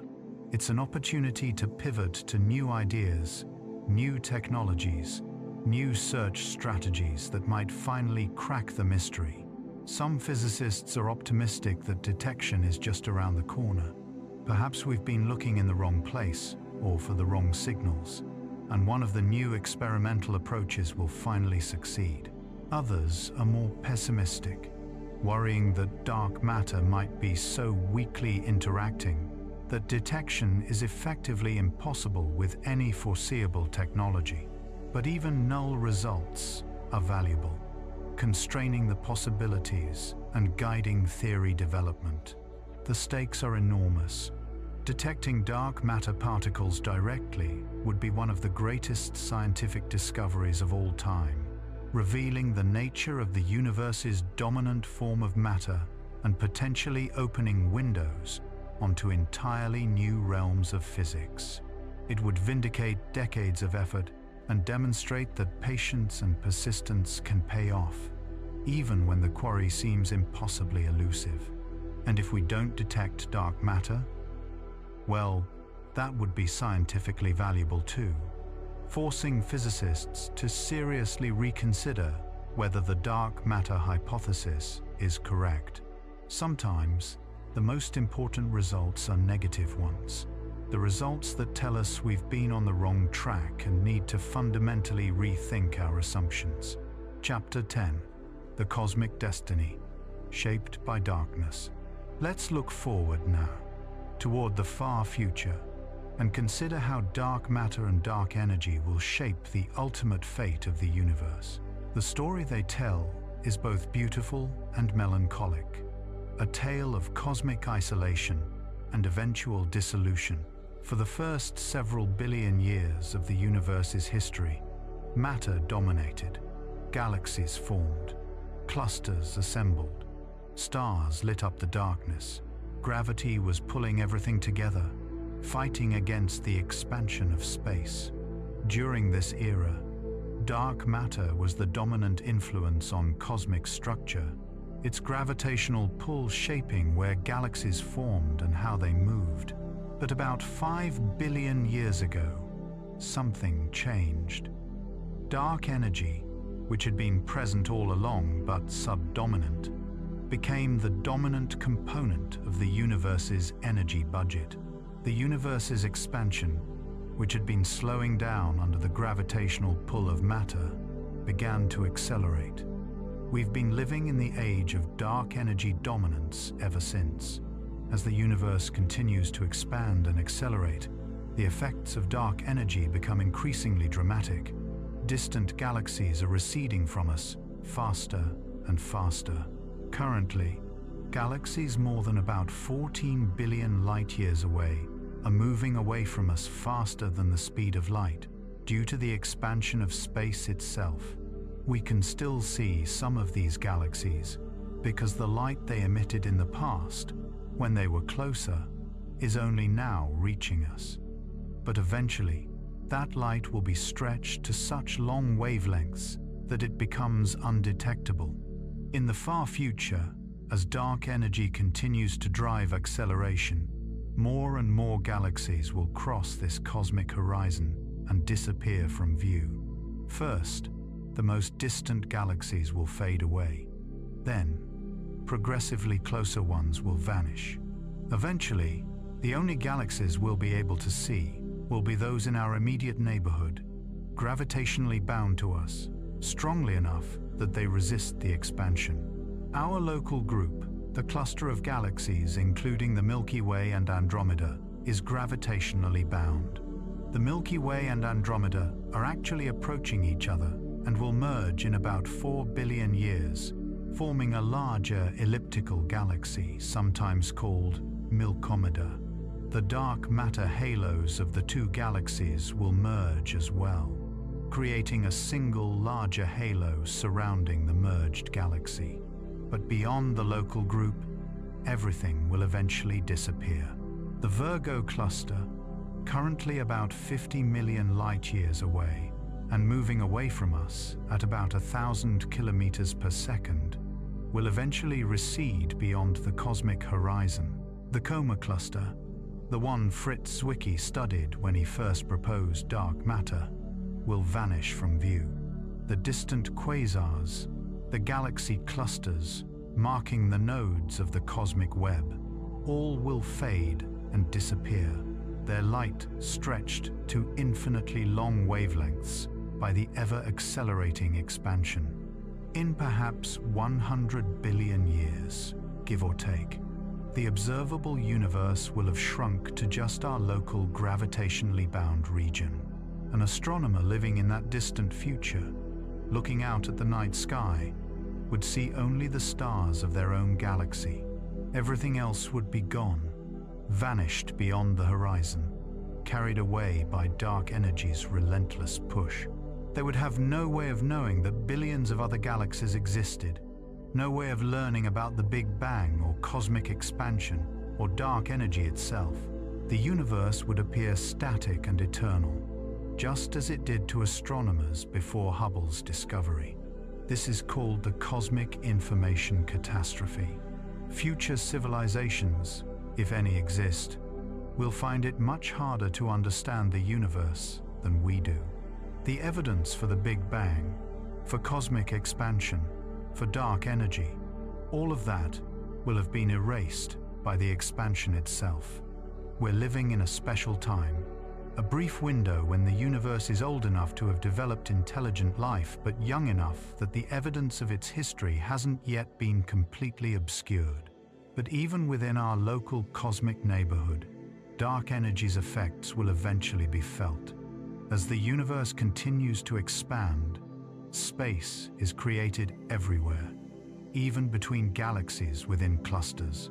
Currently, the gravitational binding of galaxy clusters is strong enough to overcome this expansion. But as dark energy becomes increasingly dominant, its influence will grow. Some cosmologists have speculated about a scenario called the Big Rip, where dark energy not only maintains its strength, but actually increases over time. In this scenario, the acceleration of expansion would grow without bound. Eventually, it would become so strong that it would overcome not just the cosmic expansion, but even the gravitational binding of galaxy clusters. Clusters would be torn apart, then individual galaxies, then solar systems, then planets, then ultimately atoms themselves would be ripped apart by the ever-accelerating expansion of space. The Big Rip is unlikely if dark energy is truly constant. But if the DESI results suggesting evolving dark energy are correct, and if dark energy is growing stronger rather than weaker, then the Big Rip becomes a possibility. It would mark the ultimate triumph of dark energy over all other forces, the complete dissolution of structure at every scale. A more likely scenario, assuming dark energy remains constant or weakens slightly, is the heat death of the universe. In this future, galaxies remain gravitationally bound but slowly run out of fuel for star formation. Stars burn through their nuclear fuel and die, some as white dwarfs, some as neutron stars, some as black holes. New stars continue to form for a while from remaining gas, but eventually the gas runs out, either consumed in star formation or blown out of galaxies by stellar winds and supernovae. In about 100 trillion years, the last stars will burn out. The universe will go dark, lit only by the faint glow of white dwarfs cooling slowly over unimaginable timescales, the occasional flash of two dead stars colliding, and the dim radiation from matter falling into black holes. Even this twilight will eventually fade. White dwarfs cool to black dwarfs, cold spheres of carbon and oxygen no longer emitting any light. Neutron stars cool as well, becoming invisible in the darkness. Black holes, ironically, will outlive everything else. While stars die in millions or billions of years, black holes evaporate through Hawking radiation over timescales that make billions of years seem like an eye blink. A black hole with the mass of the Sun would take 10 to the power of 67 years to evaporate. A supermassive black hole like the one at the center of the Milky Way would last 10 to the power of 90 years or longer. During this unimaginably distant era, black holes will be the last remnants of structure in the universe. They'll slowly evaporate, losing mass as quantum effects at their event horizons create pairs of particles, with one escaping as Hawking radiation while the other falls in. The process is glacially slow, but it's inexorable. Eventually, every black hole will evaporate completely, vanishing in a final burst of radiation. And what of dark matter during all this? Dark matter particles, if they're stable, will continue drifting through the expanding universe. As galaxies are torn apart by expansion or dissolve as their stars die, the dark matter halos will dissipate as well, their particles scattering through space. If dark matter particles can annihilate with each other, as some theories suggest, they'll slowly disappear as well, though on timescales even longer than black hole evaporation. In the ultimate far future, perhaps 10 to the power of 100 years from now, or even longer, the universe will be cold, dark, and nearly empty. Occasional particles will drift through the void, separated from each other by distances so vast that they'll effectively never interact. The temperature will approach absolute zero. Entropy will be maximized. Nothing new will happen, nor can happen. The universe will have reached its final state, a state of maximum disorder and minimum energy, from which no recovery is possible. This is the heat death, the thermal equilibrium that thermodynamics predicts as the ultimate fate of any closed system. It's a profoundly melancholy vision. The universe not ending in a dramatic collapse, but simply running down like a clock. Its energy dissipated, its structure dissolved, left as nothing but a cold, dark, expanding void. But there are caveats and uncertainties. This prediction assumes that our current understanding of physics is correct and complete. It assumes dark energy remains constant or weakens only slightly. It assumes protons don't decay, though some theories suggest they might over incredibly long timescales. It assumes no new physics comes into play that we haven't discovered yet. If dark energy is weakening, as the DESI results suggest, the far future could be quite different. A weakening dark energy might eventually become subdominant again, allowing gravity to slow and eventually reverse the expansion. The universe could recollapse in a big crunch, all the matter and dark matter falling back together, temperatures and densities rising until everything is compressed into a single point, perhaps to bounce and begin a new cycle of expansion. Or perhaps dark energy's behavior is more complex, with its strength oscillating over cosmic time. Or perhaps quantum effects become important on cosmological scales in the far future, leading to phenomena we can't currently predict. Or perhaps the universe spawns new baby universes through quantum tunneling, with each new universe potentially having different physical laws. The far future is deeply uncertain because we're extrapolating our physics across timescales vastly longer than the current age of the universe, into regimes where unknown physics might become important. But based on what we currently understand, dark energy seems destined to win. Its patient, relentless push will eventually overcome all structure, all order, dissolving the cosmos into cold, dark isolation. There's something both tragic and profound about this vision. The universe, which began in a hot, dense, ordered state full of potential, will end in a cold, sparse, disordered state with no potential left. All the beautiful structure we see, galaxies and stars and planets and life, represents a temporary eddy in the universe's flow toward equilibrium, a brief moment of complexity in the long slide toward simplicity. But that moment, brief as it is on cosmic scales, is the moment we inhabit. We live in the era when the universe is interesting, when stars shine and galaxies swirl, and dark matter's gravitational architecture gives shape to everything. We live when there's still enough free energy for complexity to exist, for stars to form planets, and planets to host life, and life to develop consciousness and wonder about it all.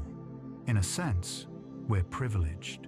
Of all the eras in the universe's history, from the first instant after the Big Bang to the final fade into darkness trillions upon trillions of years hence, we exist in one of the only epochs when the universe can be understood, when evidence of its history is still visible, when structure still exists to marvel at. We're living in the universe's brief moment of self-awareness, the narrow window when it can contemplate itself through beings like us. Dark matter and dark energy, the invisible forces that dominate the cosmos, have given us this moment. Dark matter built the structure, providing the gravitational framework for galaxies and stars. Dark energy is now tearing it apart, but slowly enough that we have time, billions of years yet to exist, to observe, to understand. They've shaped the universe we inhabit and will determine its ultimate fate. They are the invisible architects of everything. Chapter 11. Philosophical implications of the invisible universe. The discovery that 95% of the universe is invisible, made of dark matter and dark energy that we can't directly observe, has profound philosophical implications that extend far beyond physics and astronomy. It challenges our assumptions about reality, knowledge, and humanity's place in the cosmos. For thousands of years, humans assumed that what we could see was essentially all there was. Yes, there might be invisible things, like air or magnetic fields, but these were just aspects of ordinary matter and forces, detectable through their effects, even if not visible to the eye. The fundamental constituents of reality were thought to be observable, at least in principle. Dark matter and dark energy shatter this assumption. They're not just invisible in practice, like air. They appear to be fundamentally unobservable, except through their gravitational effects. No electromagnetic interaction means they can't be seen with any kind of light, from radio waves to gamma rays. They don't emit, absorb, or reflect photons. They pass through ordinary matter without friction or resistance. In every meaningful sense, they're ghosts, present but intangible. This raises uncomfortable questions about the nature of reality. If most of the universe is invisible and intangible to us, made of substances that don't interact with our instruments or our bodies except through gravity, then how much of reality are we missing? What else might exist that we have no way of detecting, no way even of inferring from gravitational effects? Some physicists speculate about shadow matter, entire parallel sectors of physics that don't interact with our sector at all, not even gravitationally. If such shadow matter exists, if there are shadow atoms and shadow stars and perhaps even shadow civilizations, we would have absolutely no way of knowing. They would be completely invisible, completely inaccessible, existing alongside our universe but forever beyond our ken. This isn't just philosophical speculation. String theory, one of the leading candidates for a unified theory of physics, naturally predicts multiple sectors of particles with minimal interactions between them. Our visible matter might be confined to one sector, with other sectors constituting their own invisible worlds. Dark matter might be just the tip of the iceberg, the one component of these other sectors that happens to interact gravitationally with ours. The realization that we can only directly observe 5% of the universe also raises questions about the nature of scientific knowledge. Science is based on observation and experiment. We observe phenomena, develop theories to explain them, and test those theories through further observations and experiments. But if most of the universe is invisible to us, if we can only infer its existence indirectly, how confident can we be in our understanding? The history of dark matter demonstrates both the power and limitations of scientific inference. We've never directly detected a dark matter particle, yet we're quite confident dark matter exists because of its gravitational effects. We've built elaborate theories about what it might be, designed sophisticated experiments to detect it, and mapped its distribution throughout the universe. All of this without ever actually seeing it directly. This is possible because gravity provides a window. Dark matter's gravitational influence on visible matter and light allows us to study it indirectly. But it's a narrow window, revealing only certain properties like total mass and spatial distribution, while leaving other properties like particle mass, interaction cross-sections, and decay modes uncertain or completely unknown. There's also a humbling aspect to the dark matter and dark energy story. For all our technological sophistication, for all our telescopes and particle accelerators and supercomputers, we remain fundamentally ignorant about most of the universe. We can describe how dark matter and dark energy behave observationally, but we don't truly understand what they are. We're like ancient Greeks, who could describe the motion of planets across the sky, but didn't understand that planets were worlds like Earth, orbiting the Sunday. This ignorance isn't a failure of science, but a reminder of its ongoing nature. Science is not a destination, but a journey, a process of gradually expanding our understanding while remaining always aware of how much we don't know. The discovery of dark matter and dark energy expanded the known unknowns, revealing vast territories of ignorance we didn't even realize existed. Some philosophers have argued that dark matter and dark energy demonstrate the limits of human knowledge, that there are aspects of reality forever beyond our grasp. Others take a more optimistic view, arguing that the very fact we've detected these invisible substances through their indirect effects shows that patient observation and clever reasoning can eventually illuminate even the darkest corners of reality. There's also a question about the relationship between mind and matter. We are conscious beings made of ordinary matter, atoms of carbon and oxygen and nitrogen assembled into intricate structures. But we exist embedded in an ocean of dark matter, particles passing through our bodies every second without any interaction. What does it mean to be a conscious entity made of the minority component of reality, a brief pattern of complexity existing in a universe dominated by substances that don't interact with us? Some philosophical traditions have emphasized the primacy of consciousness, arguing that mind or awareness is fundamental to reality. The dark matter and dark energy discoveries suggest the opposite, that consciousness and the matter that creates it are marginal phenomena, tiny eddies in a vast ocean of insensate darkness. We're not central to the universe's composition or dynamics. We're barely relevant, a 5% epiphenomenon in a universe that would look essentially identical without us.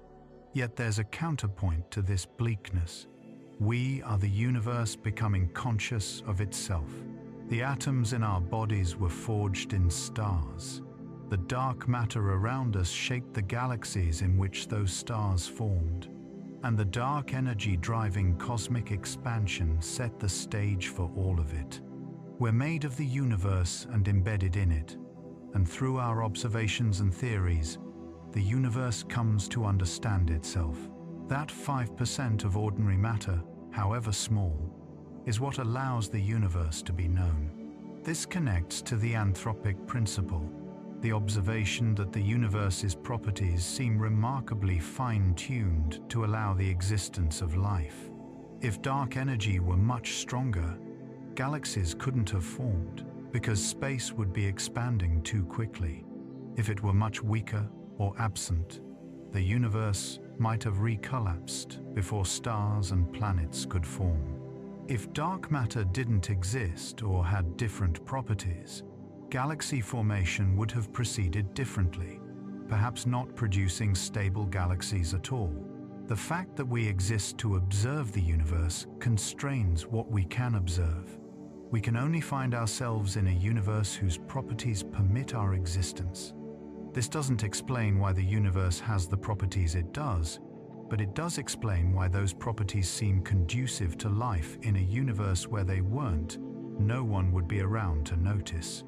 Some physicists take this reasoning further, proposing that our universe is just one of many in a vast multiverse, each with different properties, different amounts of dark matter and dark energy, different physical laws. In most of these universes, the conditions aren't right for life. But in the rare universes where conditions allow complexity and consciousness to emerge, observers like us will find themselves asking why the universe seems fine-tuned. The answer is selection bias. We could only exist in the rare universes that permit our existence. The multiverse hypothesis is controversial, with critics arguing it's not truly scientific because other universes, by definition, can't be observed. But it does provide a potential explanation for why our universe's properties, including the amounts of dark matter and dark energy, have the values they do, not because of any deep principle or design, but simply because, in the vast ensemble of possible universes, some will randomly have these values, and those are the ones where observers can exist to measure them. These philosophical and metaphysical questions may never have definitive answers, but they're worth contemplating because they remind us that science isn't just about collecting facts. It's about understanding our place in reality, about figuring out what kind of universe we inhabit and what our existence means within it. Dark matter and dark energy have profoundly reshaped our understanding of these questions, revealing a universe stranger and more mysterious than we imagined. Chapter 12. The Human Quest to Understand Darkness. Let's return now to the human side of this story, to the scientists who have devoted their careers to understanding dark matter and dark energy. These are people who have spent decades in the trenches, often pursuing questions whose answers might not come in their lifetimes, driven by curiosity and the hope that eventually, somehow, the mystery will yield. Vera Rubin, whose observations of galaxy rotation curves in the 1970s provided some of the strongest early evidence for dark matter, never received the Nobel Prize despite her fundamental contributions. She continued observing galaxies and advocating for dark matter until her death in 2016, at age 88. Throughout her career, she also championed women in science, mentoring female astronomers and fighting against discrimination in a field that was overwhelmingly male when she entered it. Rubin's story is one of persistence in the face of skepticism. When she first presented her rotation curve results, many astronomers didn't believe her. Some suggested there must be errors in her observations. Others proposed increasingly elaborate explanations involving ordinary matter to avoid invoking dark matter. But Rubin kept observing, accumulating more and more data until the evidence became overwhelming. She measured rotation curves for over 200 galaxies, and they all showed the same flat profile, indicating dark matter. Eventually, the skeptics were convinced, not by any single observation, but by the sheer weight of consistent, repeated evidence. Fritz Zwicky, who first proposed dark matter in the 1930s, had a very different personality. He was brilliant but abrasive, alienating many colleagues with his blunt criticisms and unconventional ideas. His dark matter proposal was largely ignored during his lifetime, and he became increasingly bitter about the lack of recognition for his work. Only after his death in 1974, as Rubin and others confirmed his predictions, did the scientific community recognize his prescience. Zwicky's experience illustrates something important about science. Being right isn't enough. You also need to convince others, which requires not just good data but effective communication, building alliances, and sometimes simply waiting for the field to catch up to your ideas. Zwicky was ahead of his time, and he paid a price for it in terms of professional recognition and personal satisfaction.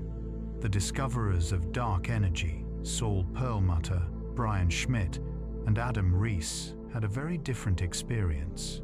Their discovery was so shocking, so contrary to expectations, that it immediately grabbed attention. Within months of the initial announcements in 1998, other groups were trying to confirm or refute the findings. Within a decade, dark energy was firmly established. Within 13 years, the discoverers received the Nobel Prize. The recognition came swiftly because the result was so important and so surprising. But even that rapid success came with challenges.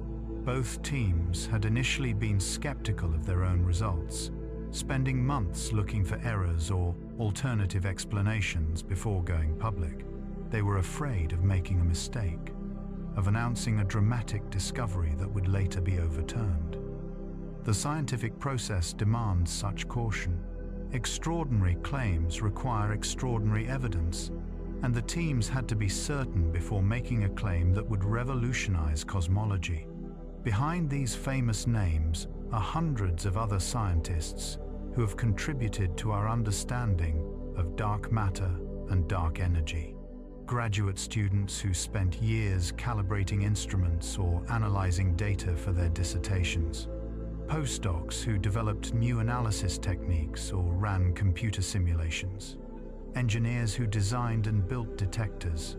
Technicians who kept telescopes and experiments running. Science is a collective endeavor, and while a few names become famous, the real work is done by large collaborations of people working together toward common goals. The direct detection experiments searching for dark matter particles represent a particular kind of dedication. These experiments typically take years to build and then run for years more collecting data. Most of the time, nothing happens. The detector sits in the darkness, waiting for a signal that may never come. The scientists involved know that they might spend their entire careers searching without ever finding anything. Yet they persist because the potential payoff discovering the nature of dark matter would be revolutionary. There's something almost monastic about this pursuit. The experiments are located in deep underground laboratories, isolated from the world, shielded by miles of rock. The scientists work in quiet rooms filled with electronics, monitoring data streams, waiting for the telltale signal. It's repetitive, often tedious work, requiring patience and attention to detail. And at the end, the most likely result is null, nothing found, another section of parameter space ruled out. Yet the people doing this work are often remarkably optimistic. They believe that eventually, with enough persistence and enough clever experimental designs, dark matter will reveal itself. They see the null results not as failures but as progress, narrowing down the possibilities and guiding the design of future experiments. Each experiment that finds nothing teaches us something about where dark matter isn't and what properties it doesn't have. Slowly, through this process of elimination, we constrain the possibilities until, hopefully, only the truth remains. The DESI collaboration, working to understand dark energy's evolution, faces different challenges. Their experiment generates enormous amounts of data spectra from millions of galaxies that must be carefully processed and analyzed. Software pipelines must be developed, systematic errors must be understood and corrected, statistical methods must be validated. It's a different kind of experimental work from direct detection, less about waiting for rare signals and more about handling massive datasets with exquisite care. And behind both types of experiments are theorists, people who work not with instruments or data, but with equations and ideas. They develop models of dark matter and dark energy, making predictions that can be tested. They try to understand how these invisible substances fit into the broader framework of physics, whether they connect to other mysteries like the matter-antimatter asymmetry or the hierarchy problem in particle physics. They explore the mathematical structures that might underlie reality, searching for elegant frameworks that can explain not just dark matter and dark energy, but all the forces and particles we've discovered. Theoretical work has its own challenges. It's easy to propose new particles or fields that could be dark matter or dark energy. The hard part is making your proposal consistent with all observations, not just the ones you're trying to explain. A successful theory must explain galaxy rotation curves, gravitational lensing, the cosmic microwave background, structure formation, and dozens of other phenomena, all while making predictions that can be tested. Most theoretical ideas fail one or more of these tests and must be discarded or revised. There's also the challenge of staying motivated when progress is slow. Dark matter was proposed in the 1930s, confirmed in the 1970s and 80s, and we still don't know what it is nearly a century later. Dark energy has been firmly established for only a quarter century, and we're only now starting to understand whether it evolves or remains constant. These are problems that span multiple scientific generations, with researchers passing on the work to their students and postdocs, who in turn pass it on to the next generation. Yet the quest continues, because these are some of the deepest questions we can ask about the universe. What is most of reality made of? Why does the universe expand and accelerate the way it does? These aren't just technical questions for specialists.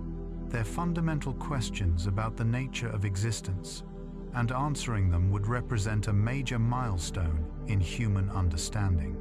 The scientists pursuing these questions are continuing a tradition that stretches back millennia, to the ancient Greeks wondering about the fundamental constituents of matter, to medieval scholars trying to understand the motions of celestial bodies, to Newton and Einstein reshaping our understanding of space, time, and gravity. They're the latest chapter in humanity's ongoing effort to comprehend the cosmos. And whether they succeed or not, their dedication to the search is itself noble. Chapter 13. The Poetry of Invisible Forces. There's something almost poetic about dark matter and dark energy, something that appeals not just to scientific curiosity, but to aesthetic and emotional sensibilities. The universe, it turns out, is mostly invisible, mostly unknown, mostly beyond our direct experience. We live on an island of light, in an ocean of darkness, and that darkness isn't empty void, but rather filled with substance and energy we can't see or touch. This parallels themes that have appeared throughout human culture. The notion that reality contains hidden depths, that what we see is only the surface of something deeper and more mysterious, appears in philosophy, religion, art, and literature across civilizations. Plato's allegory of the cave, where people see only shadows of reality on a wall, captures something of this feeling. So does the concept in many spiritual traditions of a hidden reality underlying the visible world. Dark matter and dark energy give these ancient intuitions a concrete, physical form. Yes, there is a hidden reality. No, the visible world isn't all there is.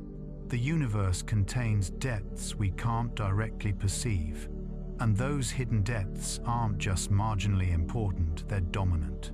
The visible world is the shadow, and the invisible world is the substance. There's also something compelling about the asymmetry. Light and darkness, the visible and invisible, have been archetypal opposites throughout human thought. In most traditions, light is privileged, associated with knowledge, goodness, revelation. Darkness is associated with ignorance, evil, mystery. But in the actual physical universe, darkness dominates. Light, the electromagnetic radiation we can see and detect, is a minority phenomenon. Most of reality is dark, and that darkness isn't absence, but presence, substance that exists but doesn't shine. This inverts the usual metaphorical hierarchy. Perhaps darkness, not light, is fundamental. Perhaps the visible world of light and electromagnetic interactions is the exception, a small corner of a much larger reality that remains forever dark to us. The universe doesn't exist for the benefit of electromagnetic radiation or the beings like us who depend on it. It exists in darkness, for darkness, and we are the strange exception that needs light to perceive. The fact that we're made of the minority component of the universe, ordinary matter rather than dark matter, also has a certain poignancy. We're not the main characters in the cosmic story. We're side characters, bit players, made of the 5% of stuff that happens to interact with light, and therefore can see and be seen. The main characters, the dark matter particles, move through the universe on their own mysterious paths, unaware of us, unconcerned with our existence. And yet, we're the ones who know. We're the ones who have figured out that dark matter and dark energy exist, who have mapped their distribution, who have theorized about their nature. The universe's minority component has become conscious and started investigating the majority component. In a sense, we're the universe's self-awareness, the tiny fraction that has developed eyes and minds and can look out at the whole and comprehend it, at least partially. This connects to the strange fact that we live in a special time. In the far future, when dark energy has pushed all but the nearest galaxies beyond the cosmic horizon, future observers won't have the evidence we have for cosmic expansion, the Big Bang, or dark energy itself. They'll look out at an apparently static universe containing only their local group of galaxies, with no way of knowing that billions of other galaxies once existed but have since been carried away. We're living in the brief window when the universe's history is still legible, when the evidence hasn't yet been erased by the expansion it describes. It's as if the universe is a book that's slowly erasing itself, and we happen to be reading it just before the crucial chapters disappear. There's something melancholy about this, the thought that knowledge we've struggled to obtain will eventually become impossible to obtain, that future observers will be fundamentally limited in ways we aren't. But there's also something profound about being alive in this era. Of all the epochs in the universe's history, from the first instant after the Big Bang to the final fade trillions of years hence, we exist in one of the only times when life is possible and the universe's nature is comprehensible. We're living at the intersection of habitability and observability, when stars still shine to power life, and far enough from the Big Bang that evidence of it still exists to be found. the search for dark matter and dark energy also has an almost mythical quality. We're hunting for invisible entities that pervade everything, trying to detect ghosts, pursuing quarry that might forever elude capture. It's a quest narrative, complete with heroes who dedicate their lives to the search, obstacles to overcome, false leads and dead ends, and the tantalizing hope that eventually, perhaps just over the next horizon, the truth will reveal itself. Some physicists speak about dark matter with genuine affection, as if it's a worthy adversary, a puzzle that respects them enough to be difficult. The challenge is what makes it meaningful. If dark matter were easy to detect, if we'd found it in the first experiment we tried, it wouldn't be as satisfying. The struggle is part of the story. The decades of effort building toward an eventual resolution that will be all the sweeter for having been earned. There's also beauty in the mathematical structures physicists construct to describe dark matter and dark energy. Einstein's equations, which show how mass and energy curve spacetime, have an elegant simplicity that physicists find aesthetically pleasing. The equations describing how the universe expands, how dark matter clusters, how dark energy affects cosmic evolution, all have a mathematical beauty that goes beyond their utility for making predictions. This is a beauty most people never experience, because it requires years of training in mathematics and physics to appreciate. But for those who can read the equations, there's a real sense of artistry in how the mathematics captures physical reality. The way differential geometry describes curved space-time, the way quantum field theory describes particles and fields. These are not just tools, but expressions of how the universe works at a fundamental level. And there's something profound about finding that the universe operates according to rules we can write down and comprehend. Conclusion: living with mystery. We've journeyed far in this exploration of dark matter and dark energy, from their initial discoveries through the decades of observations that confirmed their existence, from the searches for dark matter particles in deep underground laboratories, to the measurements of cosmic expansion that revealed dark energy's evolution. We've explored what these invisible substances mean for the universe's fate, for our philosophical understanding of reality, and for the human quest to understand the cosmos. As we come to the end of this long meditation, what can we say we've learned? We know that the universe is dominated by substances we can't directly observe, that everything visible is just 5% of reality.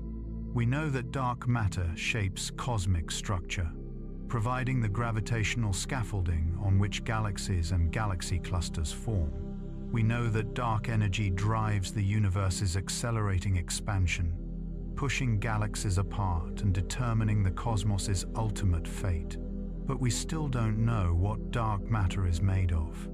Despite decades of searching with ever more sensitive detectors, we haven't detected a dark matter particle directly. We have hints and candidates, WIMPs, axions, sterile neutrinos, fuzzy dark matter, but no definitive answers. The mystery persists, stubbornly resistant to all our clever experimental designs. And we've only recently begun to question whether dark energy is truly constant. The DESI results suggesting evolution are intriguing, but not yet conclusive. We might be on the verge of a revolution in our understanding, or the hints might fade away with more data. The next few years will be crucial as more observations are made and analyzed. In a sense, we're still at the beginning of the story, rather than the end. We've identified the mystery, mapped its contours, constrained the possibilities, but the fundamental questions remain unanswered. What is dark matter? What is dark energy? Why do they have the properties they do? How do they fit into a deeper theory of physics? These questions might be answered in our lifetimes, or they might persist for another century or more. Science doesn't always move at the pace we'd like. Sometimes, breakthroughs come quickly. Other times, decades pass with little progress. The dark matter and dark energy problems are among the hardest we've ever tackled, and it's not surprising that they're taking a long time to solve. But that's okay. Science is a long-term endeavor, a multi-generational project of understanding. Individual researchers might not see the final answers, but they contribute pieces of the puzzle that others will build on. Each null result from a detection experiment eliminates possibilities and guides future searches. Each new observation of cosmic structure or expansion provides additional constraints on theories. Slowly, patiently, the community works toward understanding. And in the meantime, we live with mystery. We live in a universe that is mostly invisible, mostly unknown, vastly larger and stranger than it appears to our limited senses. This should be humbling. We're not the center of anything. We're not even made of the dominant form of matter. We're a brief, improbable complexity in a universe that will eventually return to cold, dark simplicity. But it should also be inspiring. Despite our limitations, despite being made of the minority component, despite having senses that can only detect a tiny sliver of reality, we've figured out that dark matter and dark energy exist. We've measured their properties, mapped their distribution, and understood how they shape cosmic evolution. We've done this through observation, through careful reasoning, through the gradual accumulation of evidence. We've done it together as a species, building on centuries of previous discoveries. That's the message I'd like you to take from this long exploration. Yes, the universe is mostly invisible and mysterious. Yes, we're small and our knowledge is limited, but we're not helpless. We can observe, question, and gradually expand the boundaries of our understanding. The darkness that surrounds us isn't impenetrable, it's just difficult. And difficulty is what makes the quest worthwhile. As you drift off to sleep tonight, think about the invisible ocean you're floating in.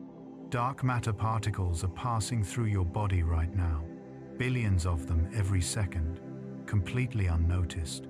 Dark energy is pushing the fabric of space outward, carrying distant galaxies away into the darkness. These forces are real, they're active, they're shaping everything, and yet you can't feel them or see them directly, but you know they're there, because humans have looked up at the sky, measured how galaxies move, studied the ancient light from the Big Bang, and figured out what must be true even though it can't be directly seen. That's the power of science, the ability to infer the invisible from its effects on the visible, to extend our understanding beyond our senses. The universe is 95% mystery. That's not a failure of understanding, it's an opportunity. It means there are still grand discoveries to be made, fundamental questions to answer, mysteries that will occupy and inspire scientists for generations to come. We're not at the end of the story. We're in the middle, perhaps still near the beginning, with the most exciting revelations yet to come.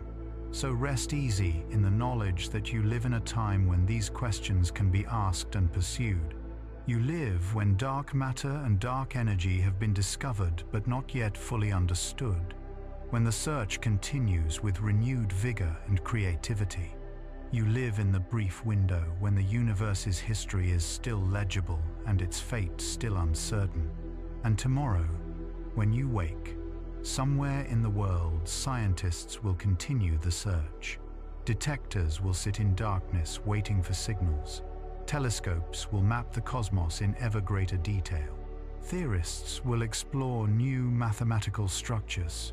Slowly, patiently, persistently, we'll continue the age-old human quest to understand reality. The darkness that surrounds us isn't empty. It's full of dark matter and dark energy, the invisible forces that shape everything.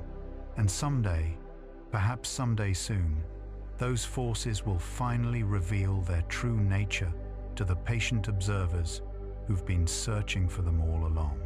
Until then, we live with mystery, and that's exactly as it should be. A universe fully understood would be a universe with nothing left to discover, but a universe 95% unknown, that's a universe worth exploring. Sleep well. Dream of dark matter halos and expanding space, of invisible particles and cosmic acceleration. Dream of the universe in its full, strange majesty, 95% invisible yet entirely real. Dream of scientists in deep underground laboratories, waiting in the darkness for a signal. Dream of telescopes pointed at the sky, mapping billions of galaxies to understand how space itself behaves. And when you dream, remember that you're made of stardust floating in an ocean of dark matter, living on a planet, orbiting a star in a galaxy shaped by invisible forces, in a universe accelerating outward under the push of dark energy. You're part of this vast cosmic story, this grand mystery, this ongoing quest for understanding. The invisible universe surrounds you, permeates you, shapes everything you see. It's patient, eternal, and profoundly mysterious. But it's not unknowable. Slowly, carefully, through observation and thought, through creativity and persistence, we're learning its secrets. That's the wonder of living in this universe, in this time. We stand at the boundary between the known and unknown, between the visible and invisible, between the 5% we can see and the 95% we're still trying to understand. And every day, that boundary shifts a little as we push back the darkness and expand the realm of the known. Epilogue, a message to future listeners. If you're listening to this recording in the distant future, I wonder what you know that we don't. Has dark matter been detected directly by your time? Do you know what it's made of? What particles compose this invisible ocean that surrounds us all? Or does the mystery persist, challenging your generation as it has challenged ours? And what of dark energy? Have your observations confirmed that it evolves over time, weakening as Desi suggested? Or has it remained constant, the cosmological constant that Einstein proposed and then abandoned? Do you know what causes it? Why space has the energy density it does? Why that value is what it is, and not something vastly larger or smaller? Perhaps you've made discoveries we can't even imagine. Perhaps you've found connections between dark matter and dark energy, links to other phenomena we don't yet understand. Perhaps you've developed a unified theory of physics that explains not just these mysteries, but all the forces and particles in nature, showing how they emerge from a single, elegant mathematical structure. Or perhaps the mysteries remain unsolved in your time as well. Perhaps dark matter continues to elude detection, and dark energy continues to puzzle cosmologists. Perhaps some questions are simply very, very hard, requiring not just decades, but centuries of effort to answer.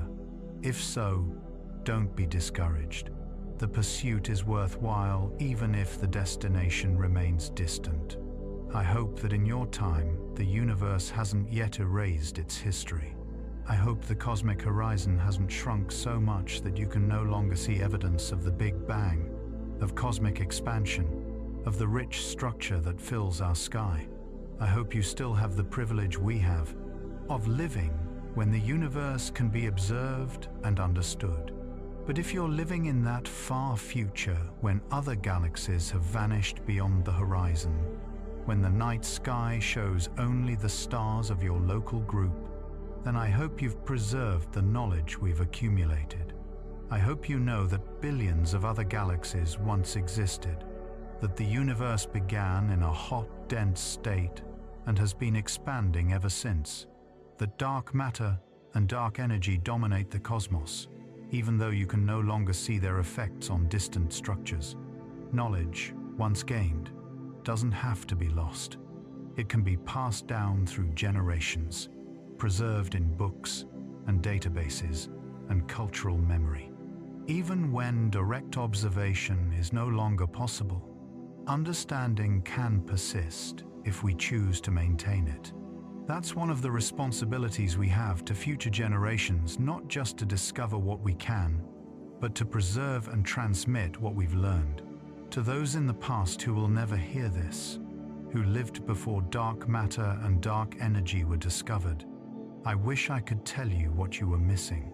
I wish I could tell Galileo, pointing his telescope at the heavens, that most of the universe is invisible.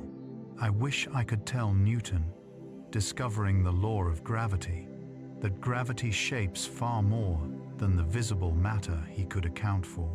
I wish I could tell Einstein, developing general relativity, that his cosmological constant, abandoned as a blunder, would turn out to be necessary after all. They couldn't have known. They didn't have the observations, the instruments, the theoretical framework to even ask the right questions. Dark matter and dark energy remained hidden, not because scientists before the 20th century were less clever, but because the evidence simply wasn't accessible yet. Science builds on itself, each generation standing on the shoulders of previous generations, and some discoveries can only be made when the foundation is sufficiently developed. That's true for us as well. There are questions we can't yet ask, discoveries we can't yet make, because we don't have the foundation of knowledge or technology needed to pursue them. Future generations will look back on us and wonder why we didn't see things that seem obvious to them, just as we look back and wonder why earlier scientists didn't realize the universe was dominated by dark matter and dark energy. That's not a failing. It's the nature of knowledge, which grows progressively, with each era building on what came before and leaving something for what comes after. We've added dark matter and dark energy to humanity's collective understanding. Future generations will add their own discoveries, their own pieces of the cosmic puzzle. Final thoughts: the beauty of not knowing. As this long journey through the invisible universe draws to a close, I want to leave you with one final thought. There's a tendency in popular science to present our current understanding as if it's the final word, as if we've figured everything out. But that's never true, and it's especially not true when it comes to dark matter and dark energy. We live in a state of profound ignorance about most of the universe. That's not a comfortable thing to admit. We like to think we understand reality, that our theories are correct, that we've got a handle on how things work. But 95% of the universe is made of substances we've never directly detected and don't truly understand. Our best theories have gaping holes. Our most sophisticated experiments keep coming up empty. And that's okay. That's more than okay. It's actually wonderful, because it means there's still so much to discover. It means the universe still holds secrets, still has the power to surprise us, still offers opportunities for revolutionary insights that will transform our understanding. Imagine if we knew everything. Imagine if all the mysteries were solved, all the questions answered. What would be left to discover? What would motivate the next generation of scientists? What sense of wonder would remain? A universe fully understood would be a universe drained of mystery, of excitement, of that electric feeling you get when you realize you're on the verge of discovering something profound. We haven't lost that. Dark matter and dark energy ensure that we haven't lost that. These mysteries keep us humble, keep us questioning, keep us searching. They remind us that for all our technological sophistication and scientific achievement, we're still students of the universe, still learning, still capable of being surprised. There's beauty in the questions we can't yet answer. There's excitement in the experiments that keep failing, because each failure eliminates possibilities and brings us closer to the truth. There's wonder in looking up at the night sky and knowing that most of what's out there is invisible, unknown, waiting to be understood. So embrace the mystery. Don't be frustrated by how much we don't know about dark matter and dark energy. Be excited by it. Be inspired by it.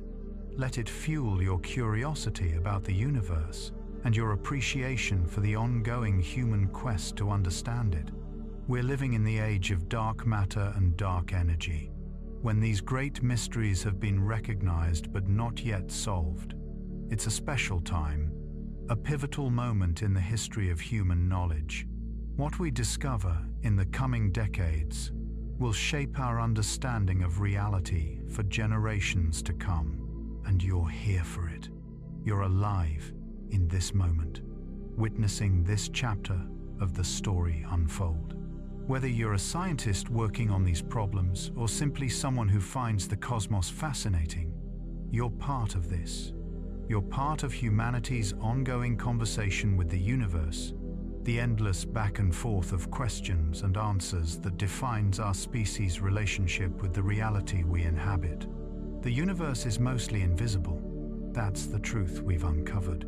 But invisible doesn't mean unknowable. It just means we have to be clever, patient, persistent.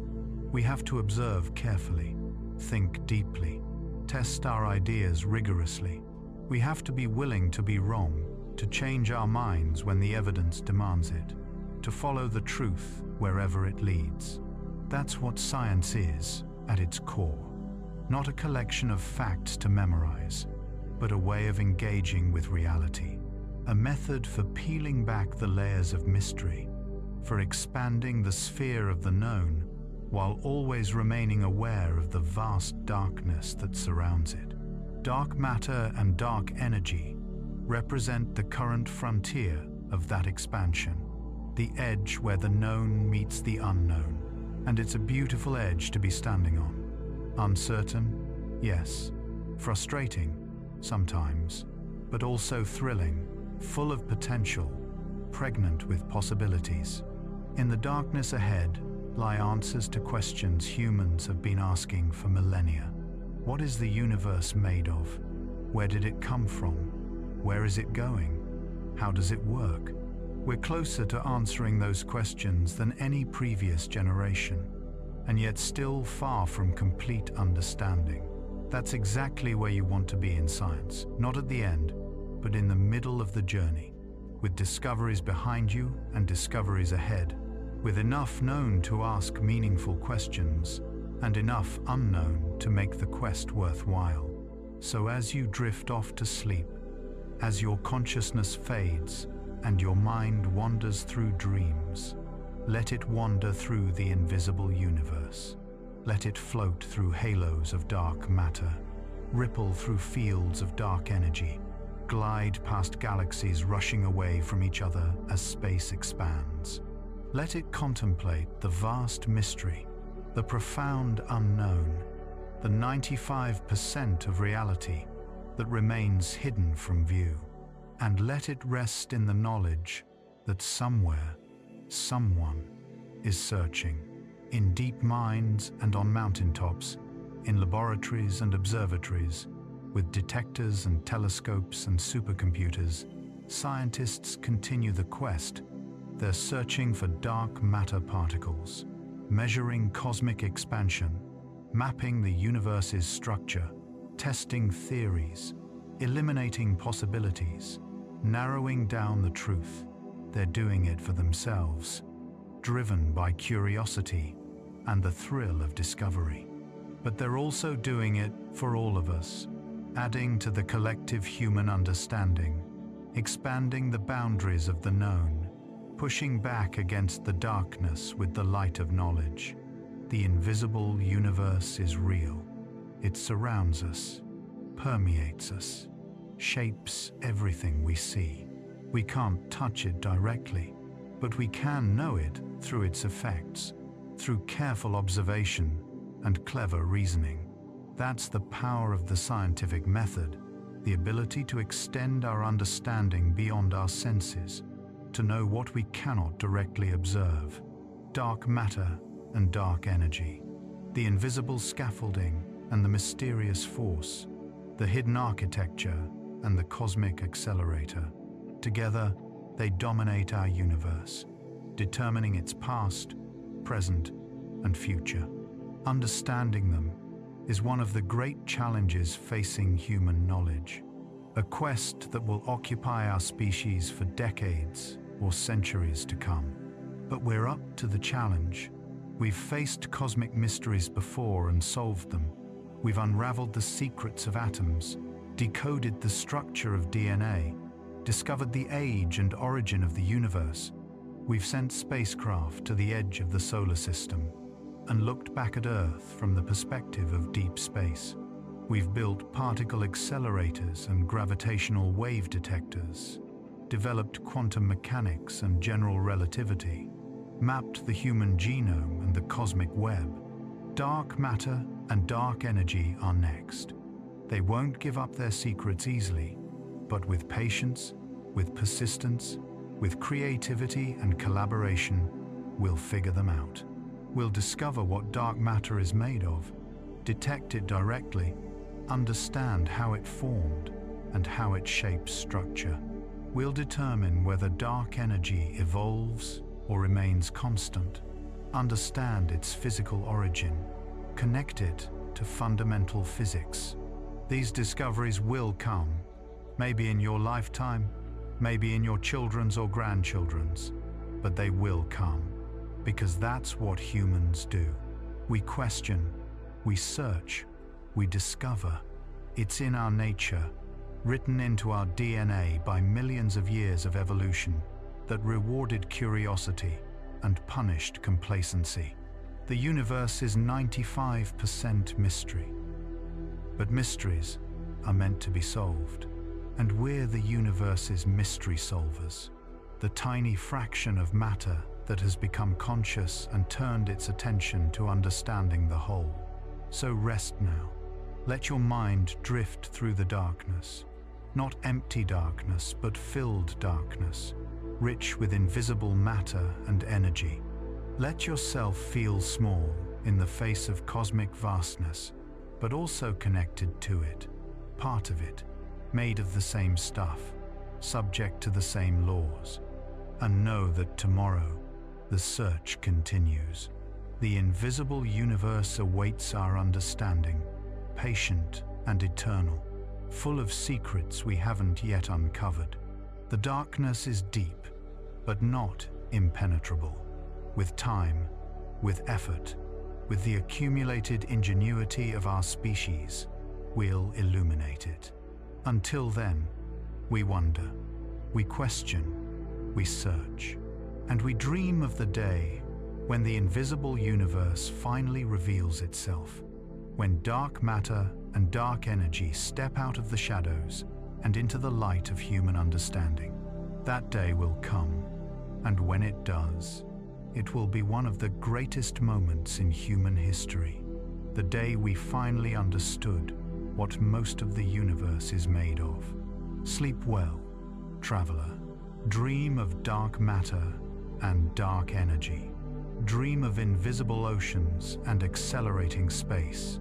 Dream of the magnificent, mysterious universe we're privileged to inhabit and explore. The invisible universe surrounds you, now and always, and slowly, surely, we're learning to see it. Good night.